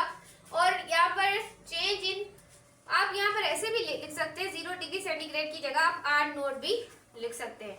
और आपकी जो चेंज इन रेजिस्टेंस है वो डायरेक्टली प्रोपोर्शनल होगी T डिग्री सेंटीग्रेड यानी कि टेम्परेचर के साथ। अगर बच्चों मैं यहाँ पर इसको कंबाइन कर लूं, इक्वेशन 1 को और इक्वेशन 2 को कंबाइन कर लेती हूँ, तो चेंज इन रेजिस्टेंस बच्चों आप लोगों के पास बराबर आएगी अल्फा आर नोट, और बच्चों किसके बराबर आएगी? T के। आर नोट T के बच्चों क्या आएगी? यहाँ पर इसको ऐसे लिख सकते हैं, यहाँ पर T डिग्री सेंटीग्रेड भी लिख सकते हैं, RT भी लिख सकते हैं, जो बच्चों आपकी मर्जी हो आपने लिख लेना है। ये क्लियर है माय स्टूडेंट? तो ये चीज आप लिख लेनी है, या बच्चों आप सिंपलीफाई से T भी लिख सकते हैं। क्लियर? अब अल्फा मैंने यहाँ पर क्यों दिया कांस्टेंट की जगह? क्योंकि बच्चों ये टेम्परेचर कोएफिशिएंट है किसका? रेजिस्टेंस का। किसका? रेजिस्टेंस का टेम्परेचर कोएफिशिएंट, जो कि हमें निकालना था। अब बच्चों मैंने आपको पढ़ाया था काइनेमेटिक के चैप्टर में, जब भी आपको वेलोसिटी इनिशियल और फाइनल निकालनी होती है, इनिशियल और फाइनल, तो फाइनल में से माइनस करते आप इनिशियल, डिवाइड करते T से, आपको मिल जाती है एक्सेलरेशन। मैंने आपको सारा कॉन्सेप्ट पढ़ाया हुआ है। ऐसे ही बच्चों ये भी चेंज इन रेजिस्टेंस भी खुल जाएगा, इसमें RT में खुलेगा और R नोट में खुलेगा, T डिग्री सेंटीग्रेड वाला टेम्परेचर। तो बच्चों यहाँ पर आप लोगों ने देखना है कि यहाँ अल्फा आर नोट T आ गया। क्लियर है? अब R नोट क्या है? इनमें कॉमन है। R नोट क्या है? कॉमन है, तो 1 प्लस अल्फा अल्फा क्या आ जाएगा? T हो जाएगा। तो बच्चों ये आपके पास क्या आ गया? फॉर्मूला इसका बन गया। अब बच्चों ये जो RT है ये T डिग्री सेंटीग्रेड वाला टेम्परेचर है, और ये क्या है? 0 डिग्री सेंटीग्रेड वाला टेम्परेचर है। इससे आप मालूम कर सकते हैं बच्चों, अगर आपको T डिग्री सेंटीग्रेड और आपको यहाँ पर 0 डिग्री सेंटीग्रेड वाली रेजिस्टेंस दी हो दोनों, और आपसे टेम्परेचर मालूम करें, तो आप ये वाले फॉर्मूले से भी चेंज इन रेजिस्टेंस को बता सकते हैं, 0 डिग्री और T डिग्री सेंटीग्रेड। इसमें से कोई भी कंडीशन आपकी बनकर आ सकती है। तो बच्चों अगर मैं यहाँ से इस फॉर्मूले को रेजिस्टिविटी के लिए लिखूं, जिसके लिए लिखूं रेजिस्टिविटी के, तो बच्चों रेजिस्टिविटी को हम रो से शो करते हैं, ये रो T हो जाएगा, और यहाँ पर अगर लिखूं तो ये रो 0 डिग्री सेंटीग्रेड पे हो जाएगी 1 प्लस अल्फा T, बाकी सेम रहेगा। क्लियर है? ये किसके लिए आ गया? रेजिस्टिविटी के लिए आ गया। अब रेजिस्टेंस की यहाँ पर हम डेफिनेशन भी लिख सकते हैं बच्चों। रेजिस्टेंस को टेम्परेचर कोएफिशिएंट ऑफ रेजिस्टेंस को अगर बच्चों मैं डिफाइन करना चाहूँ, तो बच्चों इट इज अ रेशियो। ये क्या होता है? एक तरह का बच्चों रेशियो होता है। मैम ये रेशियो होता है, किसका रेशियो होता है बच्चों? चेंज इन रेजिस्टेंस, कि कितनी चेंज इन रेजिस्टेंस आई है एट पर्टिकुलर टेम्परेचर, कोई भी पर्टिकुलर टेम्परेचर पर। याद रखिएगा मेरे बच्चे कि कितना रेजिस्टेंस में चेंज आया पर्टिकुलर टेम्परेचर पर, और कितना 0 डिग्री तो सेंटीग्रेड आपकी रेजिस्टेंस है एट टेम्परेचर। ये चीज बच्चों हमने याद रखनी है। और टेम्परेचर कोएफिशिएंट ऑफ रेजिस्टेंस की ये डेफिनेशन है। अगर मैं यहाँ पर इसका फॉर्मूला लिखना चाहूँ, क्या लिखना चाहूँ? फॉर्मूला। तो बच्चों चेंज इन रेजिस्टेंस कितना आया है? 0 डिग्री सेंटीग्रेड और टाइम में, ये चीज याद रखना है। अब इसका यूनिट कितना? रेजिस्टेंस का क्या होता है? ओहम होता है। और आर नोट का अगर बच्चों लिखना चाहो, रेजिस्टेंस है ये भी, और टेम्परेचर का क्या होता है? सेंटीग्रेड। ओहम से ओहम क्या हो गया? कैंसिल हो गया। बाकी बच्चों इसका यूनिट क्या बचा? यूनिट बचेगा सेंटीग्रेड इनवर्स, सेंटीग्रेड पर इनवर्स आप कह सकते हैं। तो बच्चों आई होप आप लोगों को ये चीज समझ आई हो। इसकी तरफ आपने क्या करना है? गौर करना है। तो बच्चों अब हम इम्पोर्टेंट टॉपिक देखने वाले हैं। इसके बाद भी बच्चों आप लोगों के पास इम्पोर्टेंट टॉपिक आता है जिसको आप बोलते हैं EMF, इलेक्ट्रोमोटिव फोर्स। समझिएगा बच्चों कि EMF आप लोगों के पास इलेक्ट्रोमोटिव फोर्स होती क्या है, या कि कोर्स के अंदर इंक्लूडेड है। याद रखिएगा, मैं आपको हर तरीके से डिफाइन करने की कोशिश करूंगी। बच्चों जो आप लोगों के पास, अगर मैं यहाँ पर इलेक्ट्रोमोटिव फोर्स की बात करूं, अगर बच्चों मैं यहाँ पर एक टैंक रखूं, ये क्या है? एक तरह का टैंक है। कोई भी बच्चों याद रख लेना है, ये एक तरह का क्या है? टैंक है। इस टैंक के अंदर बच्चों मैंने क्या डाल दिया? पानी डाल दिया। क्या डाल दिया बच्चों? पानी डाल दिया इस टैंक के अंदर।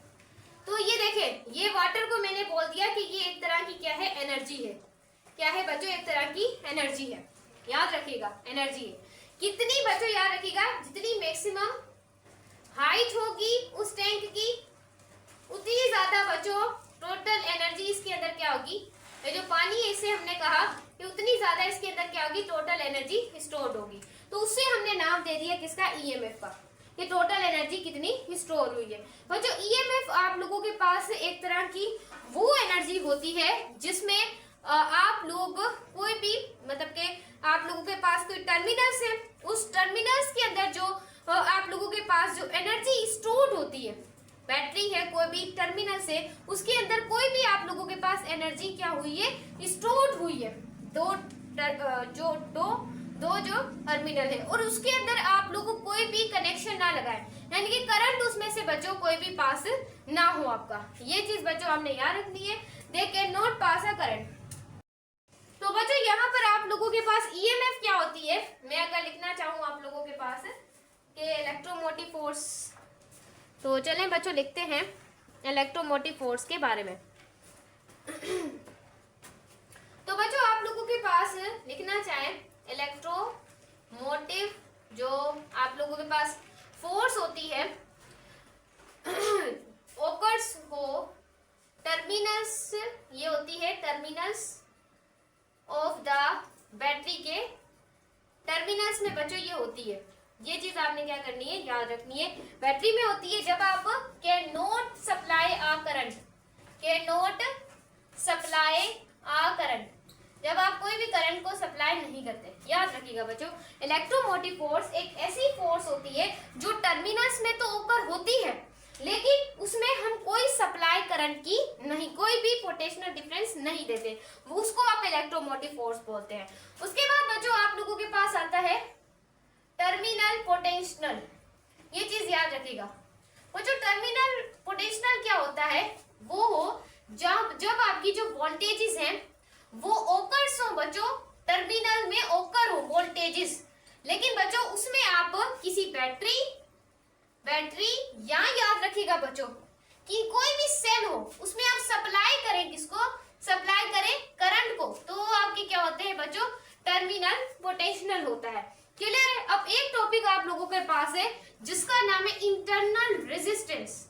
इंटरनल रेजिस्टेंस बच्चों ये एक तरह की याद रखिएगा, इट इज अ ऑपोजिशन, ये भी एक रुकावट है, ऑफर्ड होती है इनसाइड द बैटरी, मतलब कि बैटरी के अंदर ये रुकावट मौजूद होती है।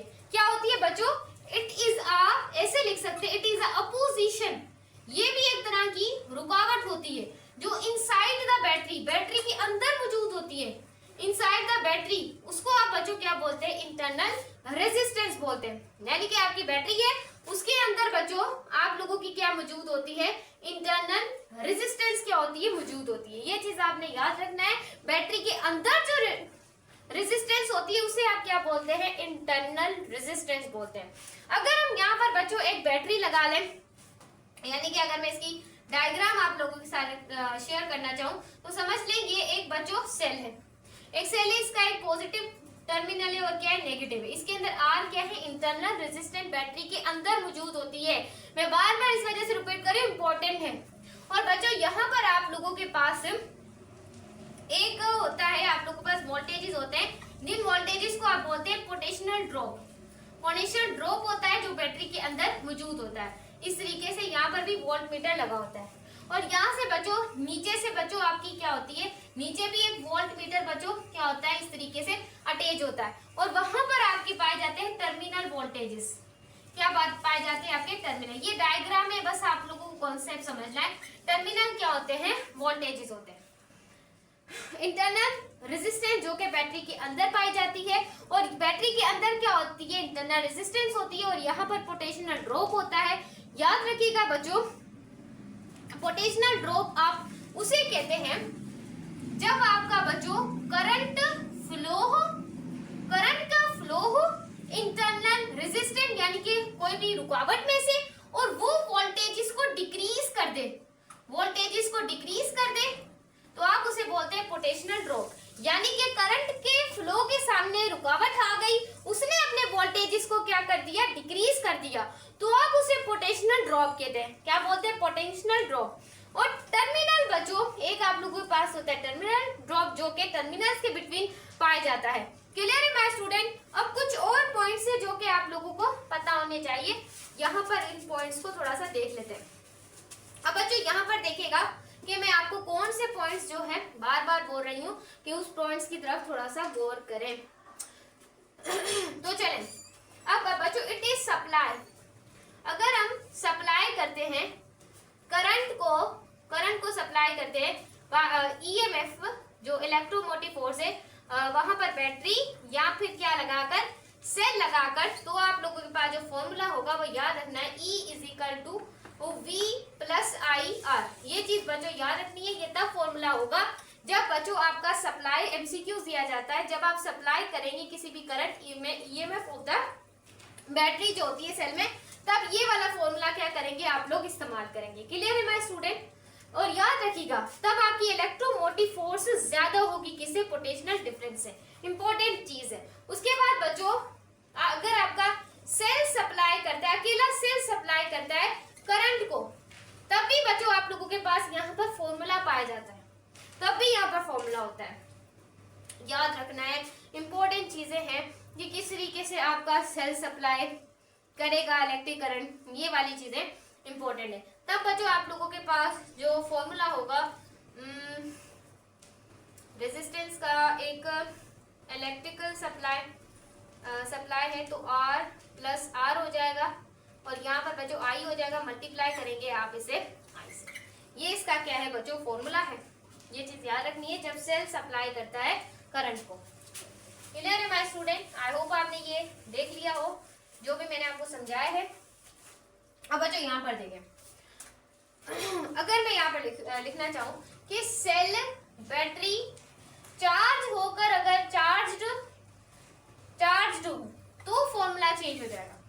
तो बच्चों यहाँ पर हो जाएगा V is equal to E plus IR। तो इस कंडीशन में आपके वोल्टेजेस ज्यादा होंगे as compared to the electromotive force. Clear है? क्लियर है?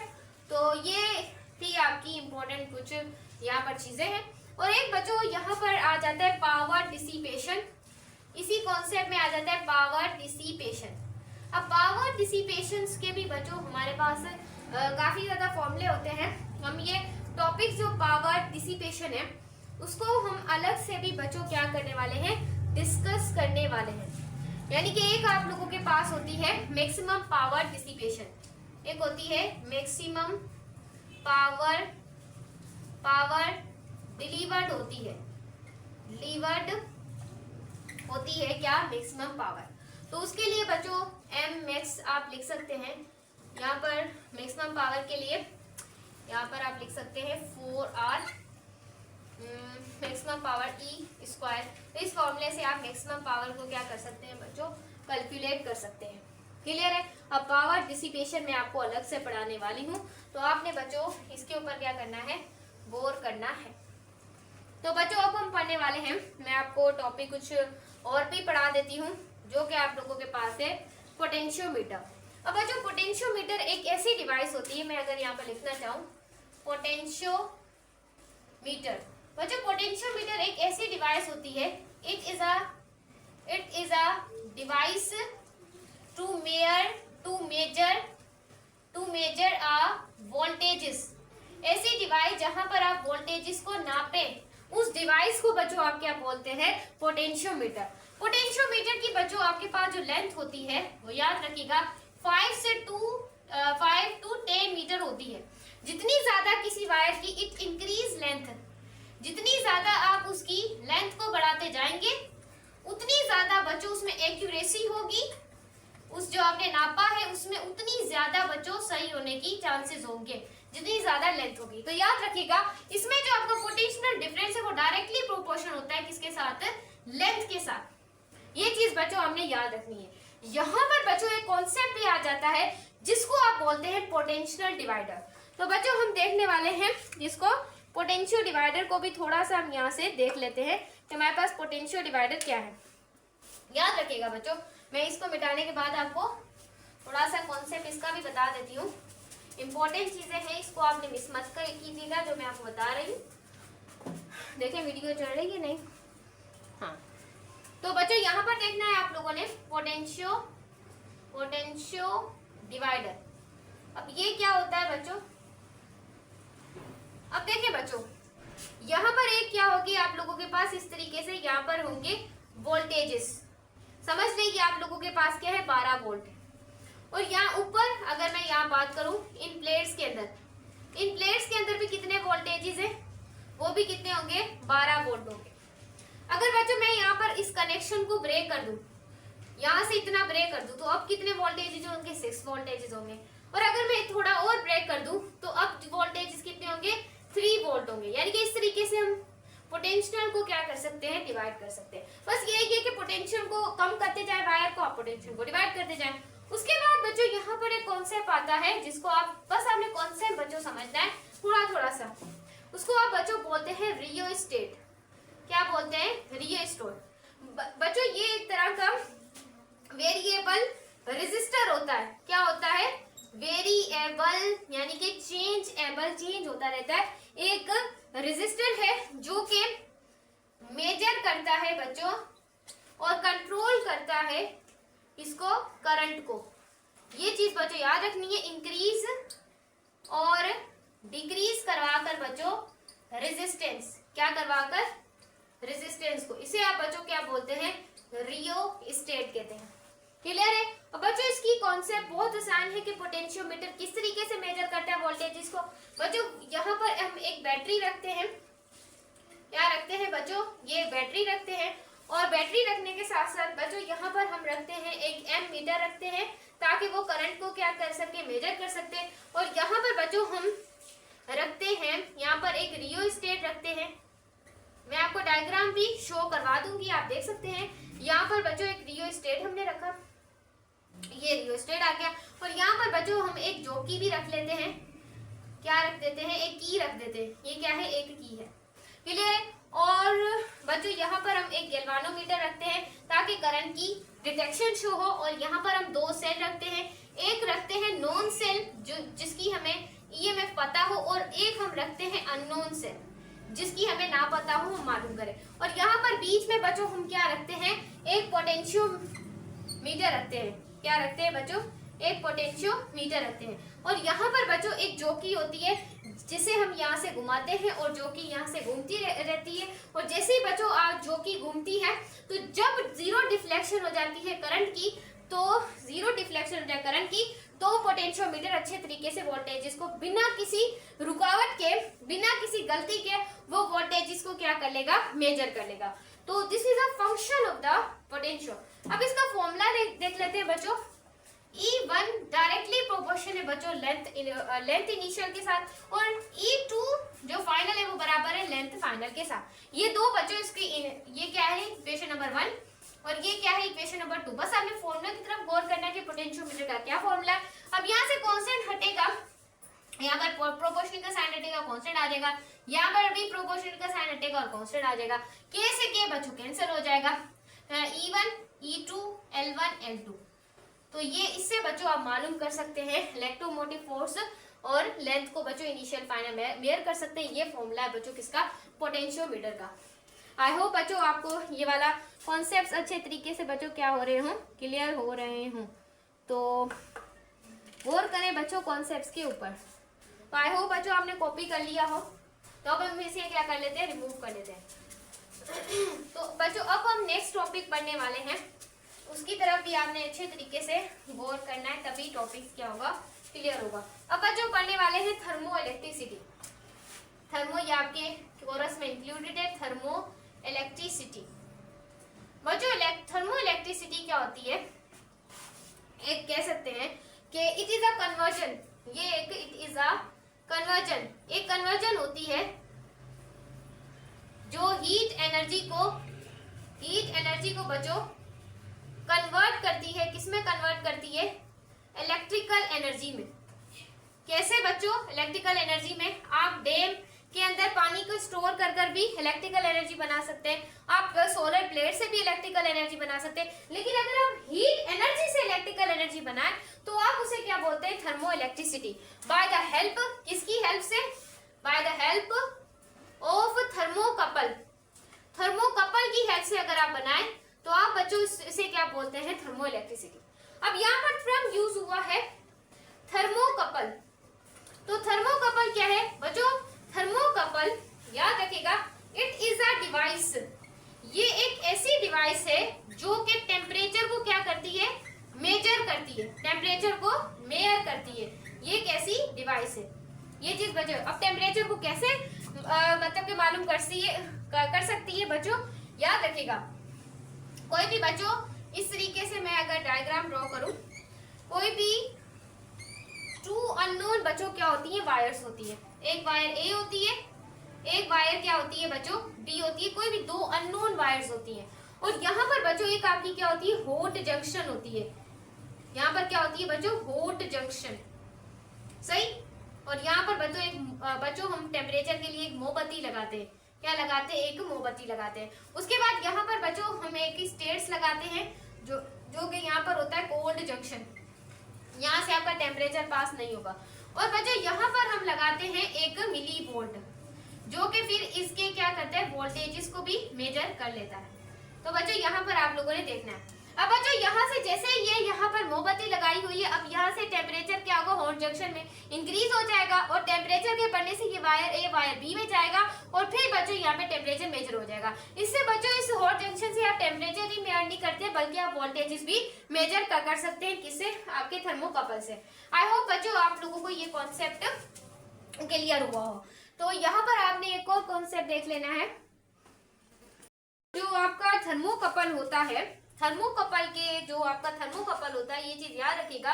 एक बच्चों आपका कॉपर आयरन भी थर्मोकपल होता है, थर्मोकपल, कॉपर आयरन थर्मोकपल भी आप लोगों के पास एक होता है, याद रखिएगा। कॉपर आयरन थर्मोकपल क्या होता है, इफ वन जंक्शन, अगर जो एक जंक्शन है आपकी किसी भी थर्मोकपल की, उसको आप डिप करें ऑयल के अंदर, एंड जो सेकंड आप लोगों के पास जंक्शन है उसको आप एक मेल्टिंग आइस में डालें, ठंडी ठंडी आइस में डालें, तब भी आपका बच्चों कांस्टेंट टेम्परेचर रहेगा। क्या रहेगा, कांस्टेंट बच्चों क्या रहेगा, टेम्परेचर रहेगा। ये चीज आपने याद रखनी, ये कॉपर आयरन थर्मोकपल है, टेम्परेचर कांस्टेंट रहेगा। और बच्चों याद रखिएगा इसकी फर्स्ट कंडीशन, बच्चों आपको पता है कि गैल्वानोमीटर जो होता है वो डिफ्लेक्शन शो करता है, बस इस कंडीशन में नो डिफ्लेक्शन, गैल्वानोमीटर कोई भी डिफ्लेक्शन शो नहीं करेगा। और डिफ्लेक्शन ना शो करने की वजह से आपका जो टेम्परेचर है वो वहां पर क्या हो जाएगा, मैक्सिमम हो जाए, और इलेक्ट्रोमोटिव फोर्स क्या हो जाए, 0 के बराबर हो जाए। उस टेम्परेचर को आप बोलते हैं 0 डिग्री सेंटीग्रेड। दूसरी कंडीशन ये है कि आपका टेम्परेचर इंक्रीज हो जाए हॉट जंक्शन का, और टेम्परेचर के इंक्रीज होने की वजह से आपकी जो इलेक्ट्रोमोटिव जो फोर्स है, जो आपकी इलेक्ट्रोमोटिव जो फोर्स है हमारी, वो क्या हो जाए, मैक्सिमम हो जाए।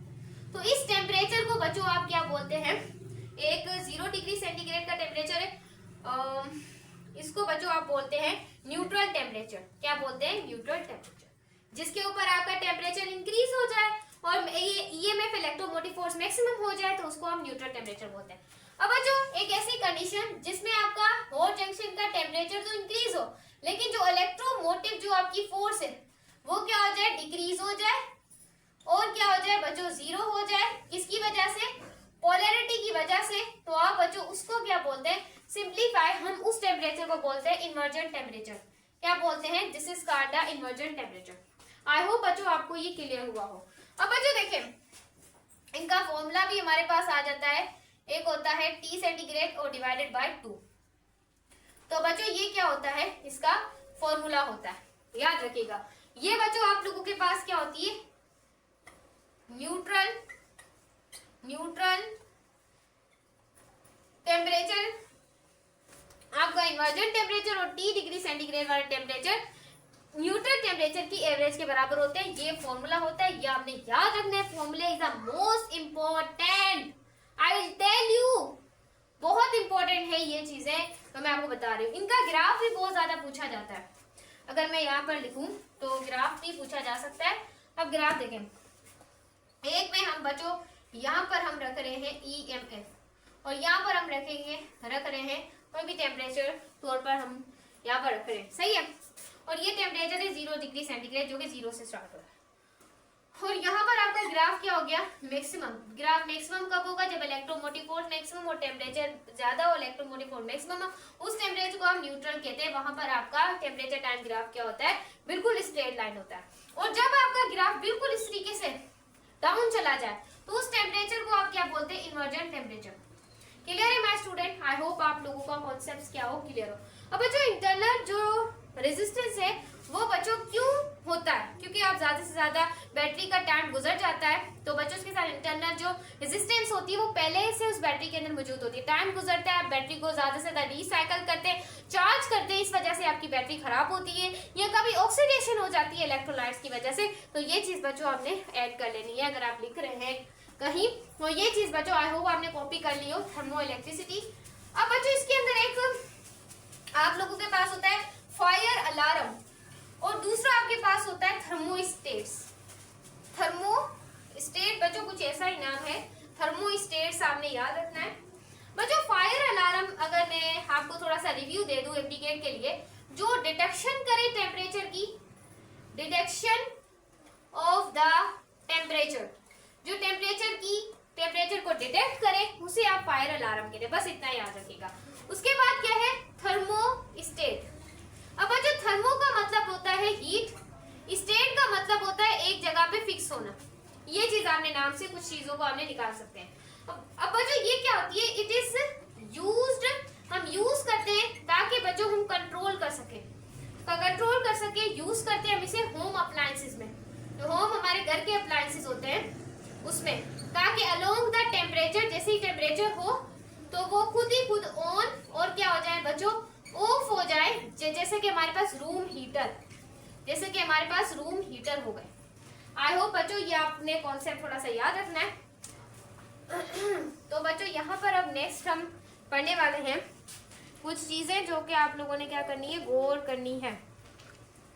तो नेक्स्ट टॉपिक आप लोगों के पास आ जाता है जिसको आप कहते हैं किरचॉफ्स लॉ। अब बच्चों किरचॉफ्स आप लोगों के पास दो लॉ होते हैं, एक होता है आप लोगों के पास Kirchhoff first law. Kirchhoff first law को याद रखिएगा आप करंट लॉ भी कहते हैं, क्या बोलते हैं, करंट लॉ भी कहते हैं। और सेकंड आप इसे बोलते हैं जंक्शन रूल भी बोलते हैं, क्या बोलते हैं, एक तरह का कनेक्शन, एक तरह का जंक्शन रूल भी कहते हैं। क्योंकि बच्चों ये एक तरह का सम होता है, इंटर करंट, कितना करंट इंटर हो रहा है, एंड ये सम होता है, इक्वल होता है बच्चों कितना करंट आपका आउट हो रहा है। यानी कि ये लॉ आपको इतना ये कहता है कि कितना करंट आपका अंदर जाएगा उतना ही करंट आपका क्या आएगा, बाहर आएगा। ऐसे लॉ को आप क्या बोलते हैं, किरचॉफ्स लॉ कहते हैं। और बच्चों Kirchhoff's law is also called, Kirchhoff's जो लॉ है उसे आप कहते हैं कन्वर्जेशन ऑफ चार्ज भी कहते हैं। ये याद रखिएगा, ये पूछा जा सकता है कन्वर्जेशन ऑफ चार्ज कौन से लॉ में, तो आपने बोला है किरचॉफ फर्स्ट लॉ में। और बच्चों किरचॉफ सेकंड लॉ को आप वोल्टेजेस लॉ भी कहते हैं और लूप लॉ भी कहते हैं। ये चीज आपने याद रखनी है। जो आप लोगों के पास सेकंड लॉ ऑफ किरचॉफ है, अगर मैं यहाँ पर लिखना चाहूँ, सेकंड जो आप लोगों के पास लॉ है किरचॉफ का, उसको भी बच्चों आपने अच्छे तरीके से देख लेना है। बच्चों वोल्टेजेस, ये कितने आप लोगों के पास क्या है, वोल्टेज किसी भी लूप के अंदर बच्चों क्या हो, ओकर हो, ये चीज याद रखनी है। और वो बच्चों आप लोगों के पास इक्वल होते हैं सम के, कितने वोल्टेजेस अगर आपके ड्रॉप हुए, किसके अंदर ड्रॉप हुए हैं, वो जो आपकी सेम जो इस तरीके की लूप होगी लूप के अंदर। और बच्चों वो एक क्या होगा, क्लोज्ड सर्किट होगा। बस हमें इसको पढ़ लेना है अच्छी तरीके से, एक क्लोज्ड सर्किट होगा जहां पर बच्चों याद रखिएगा आपके वोल्टेजेस क्या होंगे, जीरो होंगे। ये बच्चों क्या है, किरचॉफ सेकंड लॉ, जिसे आप वोल्टेजेस लॉ भी कहते हैं। इंपॉर्टेंट चीजें यही पूछी जाएंगी, वोल्टेजेस लॉ और लूप लॉ भी इसे हम कहते हैं। क्लियर है माय स्टूडेंट, ये चीज आपने याद रखनी है बच्चों। इसको हम कहते हैं, it is also called conversation of energy भी कहते हैं। कन्वर्जेशन ऑफ एनर्जी कौन से लॉ को कहते हैं, किरचॉफ सेकंड लॉ को कहते हैं। याद रखिएगा बच्चों, इसकी ट्रांसवर्स है, कुछ ट्रांसवर्स है, बैटरी के अंदर भी ट्रांसवर्स है। याद रखिएगा बच्चों, अगर पॉजिटिव टर्मिनल है और नेगेटिव, अगर बच्चों याद रखिएगा आपका करंट मूव करता है पॉजिटिव से नेगेटिव, पॉजिटिव से अगर जाता है नेगेटिव में तो आपके वोल्टेजेस की आप किस में मेजर करेंगे, नेगेटिव में।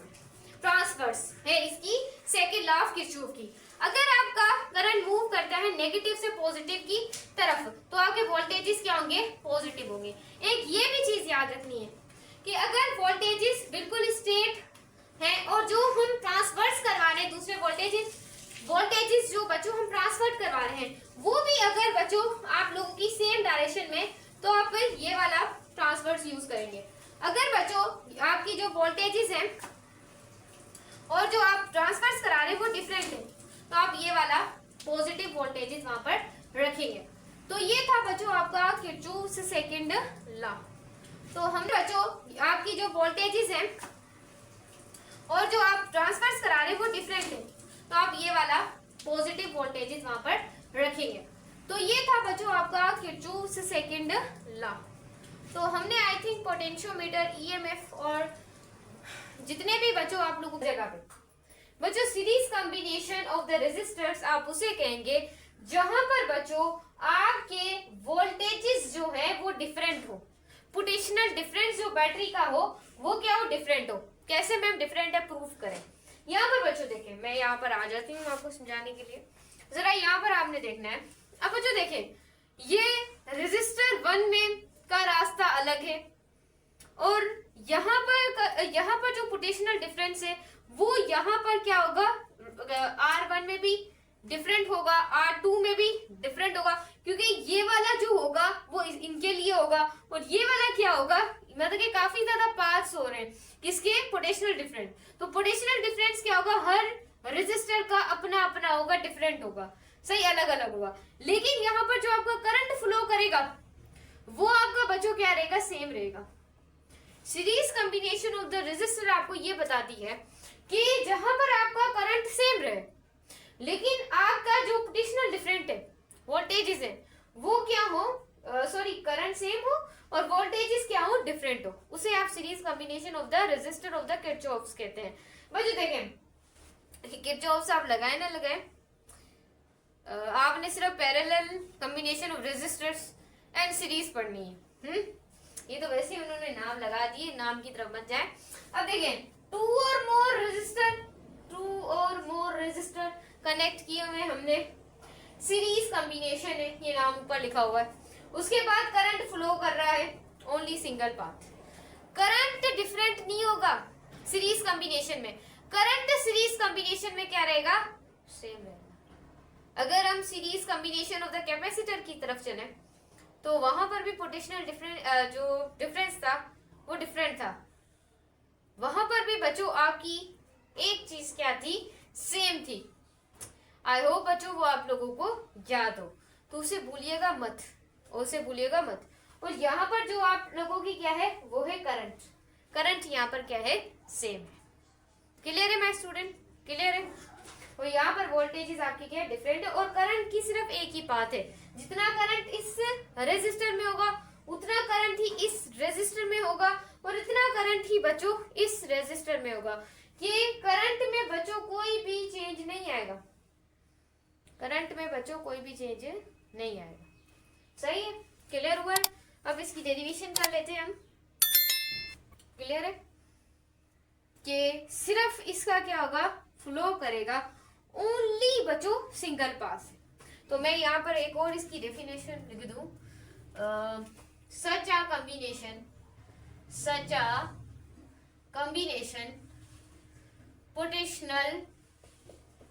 potential difference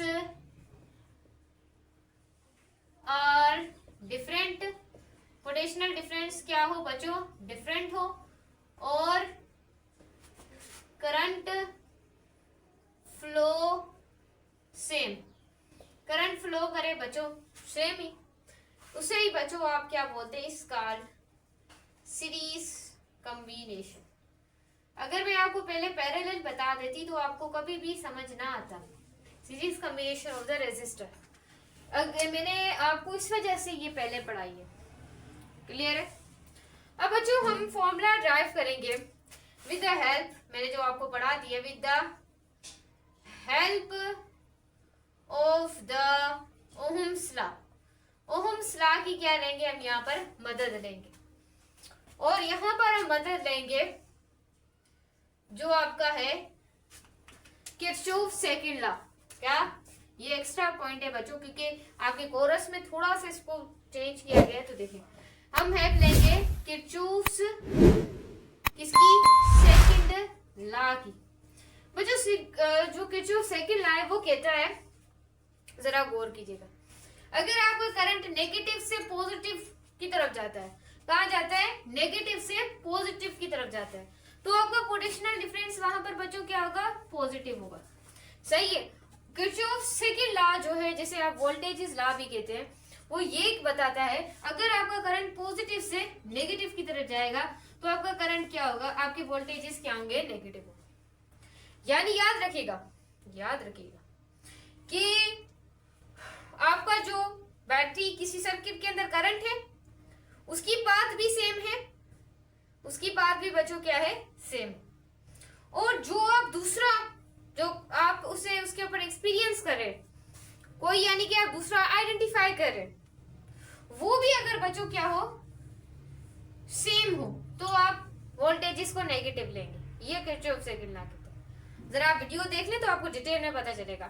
Kirchhoff first law ये कहता है, किरचॉफ की सेकंड कंडीशन ये कहती है कि आपकी जो करंट की डायरेक्शन है वो भी चेंज हो, और जो आप उसके ऊपर एक्सपीरियंस करवा रहे हैं, जो दूसरा आप चीज है जो आप लोगों की नीचे बैटरी हो कोई भी चीज हो, वो उसकी क्या हो, डिफरेंट बच्चों डायरेक्शन हो, तो आप ये वाली कंडीशन वोल्टेजेस को पॉजिटिव लेंगे। लेकिन बच्चों यहाँ पर इसका कोई काम नहीं है, बुक के अंदर ये चीज दी थी तो हमने आपको बता दी, आपने सिर्फ ओहम्स लॉ को इस्तेमाल करना है। यहाँ पर बुक में बेचारे हमें और ज्यादा उलझाने के लिए चीजें दे देते हैं बुक वाले, हम बेवकूफ नहीं है। ओहम्स लॉ बच्चों बराबर होता है V is equal to I R. I R की क्या होता है बच्चे, बराबर होता है, पढ़ा है हम लोगों ने, वोल्टेज बराबर होते हैं करंट ऊपर रेजिस्टेंस। तो ये हमने फॉर्मूला है आपका ओहम्स लॉ। अब बच्चों हमने यहाँ पर इक्विवेलेंट कैपेसिटेंस फाइंड करनी है, तो इक्विवेलेंट कैपेसिटेंस के लिए हम फॉर्मूले को अरेंज करेंगे, क्योंकि यहाँ पर वोल्टेजेस क्या है, डिफरेंट है। तो V1, V2 और V3 हमारे पास लगे हुए हैं, मैथ तक मालूम कर सकते हैं, लेकिन यहाँ पर आपने देखा, यहाँ पर IR1, IR2, IR3, सही, ये आपने पुट करना है, क्या करना है, पुट करना है। तो अब हम यहाँ पर क्या कर लेते हैं, equivalent capacitor, equivalent resistors find करने वाले, बार बार कैपेसिटर निकला है। अब देखिए क्या फाइंड करने वाले हैं, equivalent series combination of the resistor, क्या है, रेजिस्टर की है। यहां पर देखें टोटल पोटेंशियल डिफरेंस पहले फाइंड करेंगे तो हमें मिल जाएगी इक्विवेलेंट कैपेसिटेंस। यहां पर देखें कैसे, अब V बराबर होता है V1 plus V2 plus V3, सही। अब टोटल पोटेंशियल डिफरेंस को फाइंड करेंगे तब इक्विवेलेंट कैपेसिटेंस मिलेगी। तो अभी हमने फॉर्मूले को अरेंज किया है, V की जगह हम लिख देंगे IR, और V1 की जगह हम लिखेंगे IR1, V2 की जगह लिखेंगे IR2, V3 की जगह पे लिखेंगे IR3। यहाँ पर देखें IR1 plus IR2 plus IR3 लिख दिया, IR लिख दिया, बिल्कुल लिख दिया मैम। अब देखें IR, अब इन आपको पता है अलजेब्रिक रूल इस्तेमाल करते हैं, आपको पता है फिजिक्स जो है और मैथ जो है वो क्वीन है, और जो आपकी फिजिक्स है वो किंग है। तो अभी हम किंग की तरफ हैं, तो किंग में क्वीन भी तो आएगी ना, तो इस वजह से यहाँ पर भी हमें कॉमन लेना पड़ेगा।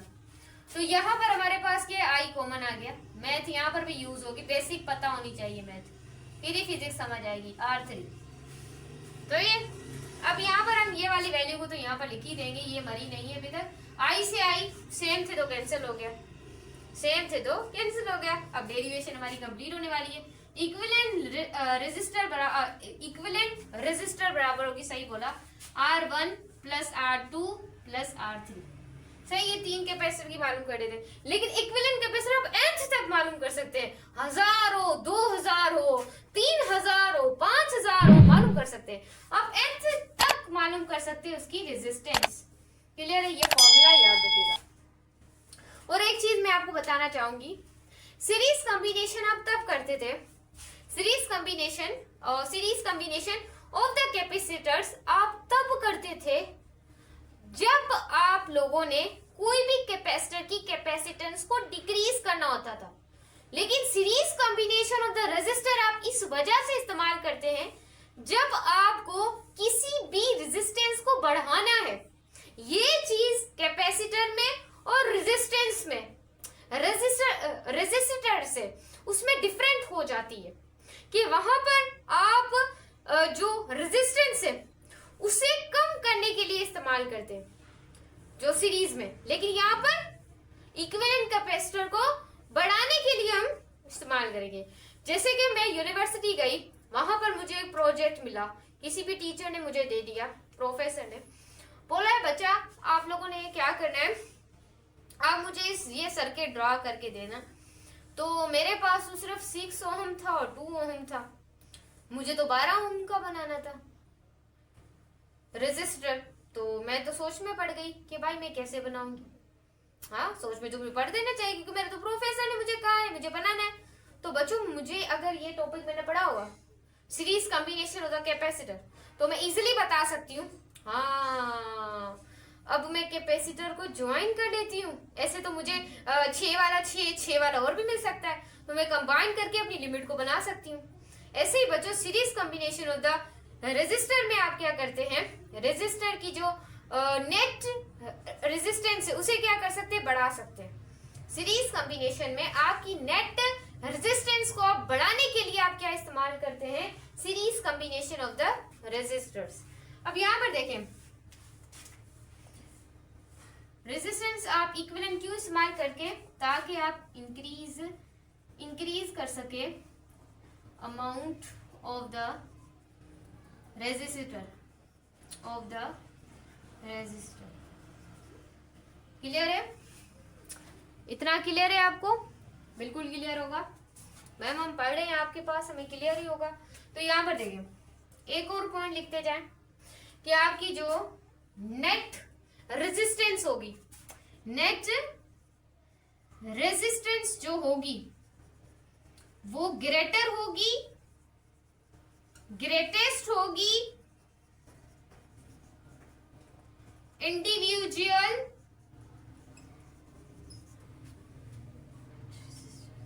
जो आपकी नेट बच्चों रेजिस्टेंस होगी या नेट जो आपकी इक्विवेलेंट होगा, या इधर आप लिख सकते हैं जो आपका नेट इक्विवेलेंट होगी वो ग्रेटेस्ट होगी इंडिविजुअल रेजिस्टेंस से।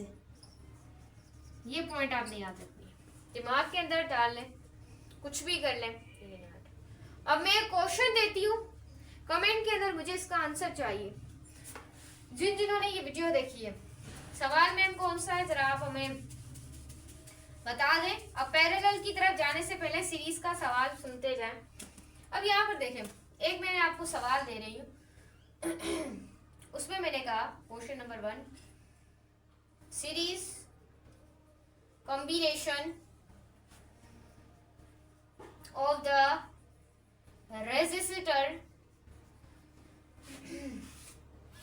उसके अंदर मैंने आपको सवाल किया कि कैपेसिटर 1 आप लोगों के पास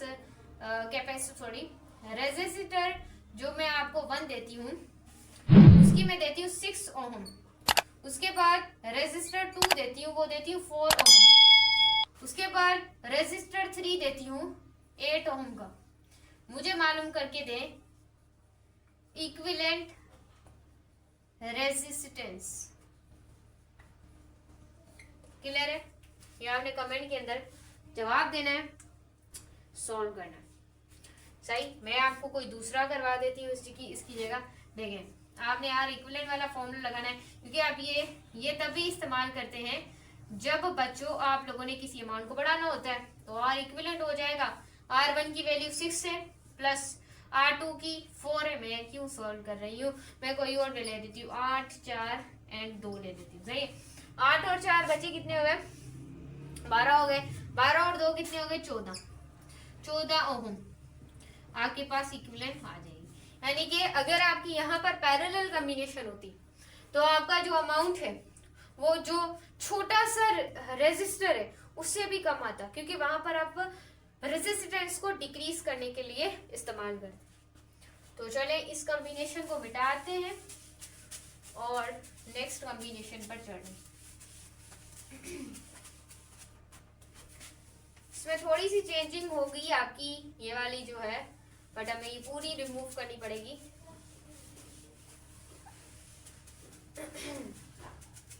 तो यहाँ पर अब पढ़ने वाले हम पैरेलल कॉम्बिनेशन को।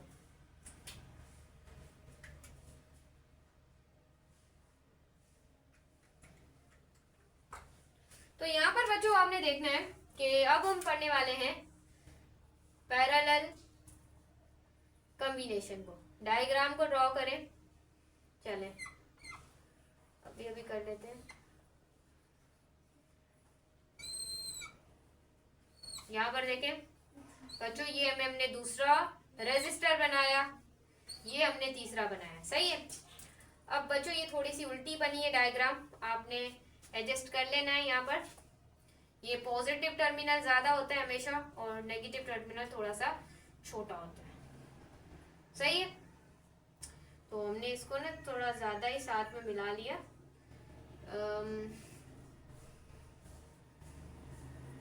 तो इसको हमने ऐसे कर लिया। सही, तो बच्चों यहाँ पर आपने देखना है, ये रेजिस्टर 1 है, रेजिस्टर 2 है और ये रेजिस्टर 3 है, और ये क्या है, पोटेंशियल डिफरेंस है, और आपका यहाँ से क्या होगा, करंट होगा। अब यहाँ पर बच्चों अगर मैं लिखना चाहूं, जरा गौर करना है आपने, यहाँ पर बच्चों आप जरा गौर करें कि इसमें जो आपकी सच अ कॉम्बिनेशन, इसमें ऐसे लिखेंगे आप, current flow two or more paths के parallel combination of the capacitor resistor में, वहां पर आपका वो ऐसी कॉम्बिनेशन है जिसके अंदर आपका जो करंट फ्लो करेगा वो ज्यादा पास में करेगा, यानी कि यहाँ पर आपका करंट डिफरेंट होने वाला है। कैसे, अब बच्चों देखिए सारे रेजिस्टर कनेक्ट है, एक ही इसके अंदर क्या जाएगी, पोटेंशियल डिफरेंट वोल्टेजेस जाएंगे। डिफरेंट क्या होगा, यहाँ पर करंट, यहाँ पर I1 होगा, यहाँ पर बच्चों I2 होगा, सॉरी I2, और यहाँ पर क्या होगा I3, क्योंकि यहाँ पर बच्चों देखें आपका पोटेंशियल डिफरेंस सेम है, हर रेजिस्टर में एक ही तरह का आपका जा रहा है, लेकिन यहाँ पर डिफरेंट क्या हुआ है, आपका करंट। तो यही बच्चों सेम ही है चीजें। देखें जरा एक और definition, such a combination current flow are different but potential difference are same. Such a combination को बच्चों आप क्या बोलते हैं, पैरेलल कॉम्बिनेशन। अब बच्चों यहाँ पर आप यूज करेंगे, आपकी जो बुक में एक्स्ट्रा चीजें लिखी हुई है, Kirchhoff's first law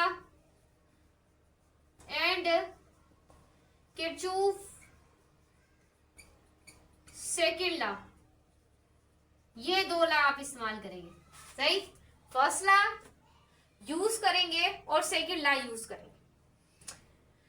first law मैंने आपको बताया था कि जितना करंट अंदर आएगा उतना करंट बाहर जाएगा, ये वाली चीज लगेगी। और दूसरा मैंने आपको बताया था कि अगर नेगेटिव से पॉजिटिव जो वोल्टेज इज पॉजिटिव, बस बच्चों यही है, अगर वो पॉजिटिव से नेगेटिव की तरफ जाता है तो वो नेगेटिव है, ये वोल्टेजेस। तो बच्चों ये एक्स्ट्रा चीज है, वो ये आप लोगों की है इलेक्ट्रिक करंट इलेक्ट्रिसिटी, जो कि पहले 3 साल पहले बुक थी आपकी DC अब कर दिया है, AC वहां पर है आपकी इंटर क्लास के अंदर, तो कॉम्बिनेशन वही सेम है, लेकिन हमें किच्चू विच्चू का जिक्र दे दिया है इन्होंने, बट हम तो वही हैं, बदले नहीं है हम भी। तो ओहम्स लॉ बच्चों, ओहम्स लॉ का इस्तेमाल करेंगे यहाँ पर भी। आपको पता है ओहम्स लॉ बराबर होता है V = IR के बराबर होता है, मैम बिल्कुल इसी के बराबर होता है। तो बच्चों यहाँ पर आप लोगों ने क्या करना है, यहाँ पर वोल्टेजेस क्या है, सेम है, डिफरेंट क्या है यहाँ पर, करंट डिफरेंट है बच्चों यहाँ पर। तो चलें फॉर्मूले को अरेंज कर लेते हैं हम। तो V = हो जाएगा बच्चों आपका I1 and R1 and V हो जाएगा आप लोगों का क्योंकि बच्चों यहाँ पर हम नेट करंट को क्या करेंगे, मालूम करेंगे, तो ये I2 हो जाएगा, R2 हो जाएगा और ये I3 हो जाएगा और R3 हो जाएगा। क्लियर है? तो यहाँ पर आपका करंट क्या हो रहा है, चेंज हो रहा है, ये आपने देखना। अब बच्चों हमने इक्विवेलेंट रेजिस्टर फाइंड करनी है, तो बच्चों उसके लिए आप लोगों को आप लोगों का है I1 + I2 + I3, वही डेरिवेशन है बच्चों जैसी। बच्चों जो I की जगह हम इस्तेमाल करेंगे, क्योंकि अभी हमने I की जगह क्या इस्तेमाल करना है, sorry, V = R1 + V = R2 और V = R3। क्लियर है? ये वाली चीज इस्तेमाल। तो यहाँ पर V = क्या इस्तेमाल करना है बच्चों, R। तो यहाँ पर हम इस्तेमाल कर लेते हैं, मैंने आपको 2 स्टेप्स में करवा दिया ताकि मैंने अच्छे तरीके से आप इसे समझ सके। आप समझिएगा मत, मैंने ये लिख दिया, गलत मत समझिएगा। देखिए आप लोगों के भले के लिए मैंने लिखा है R1 + V = R2 + V = R3।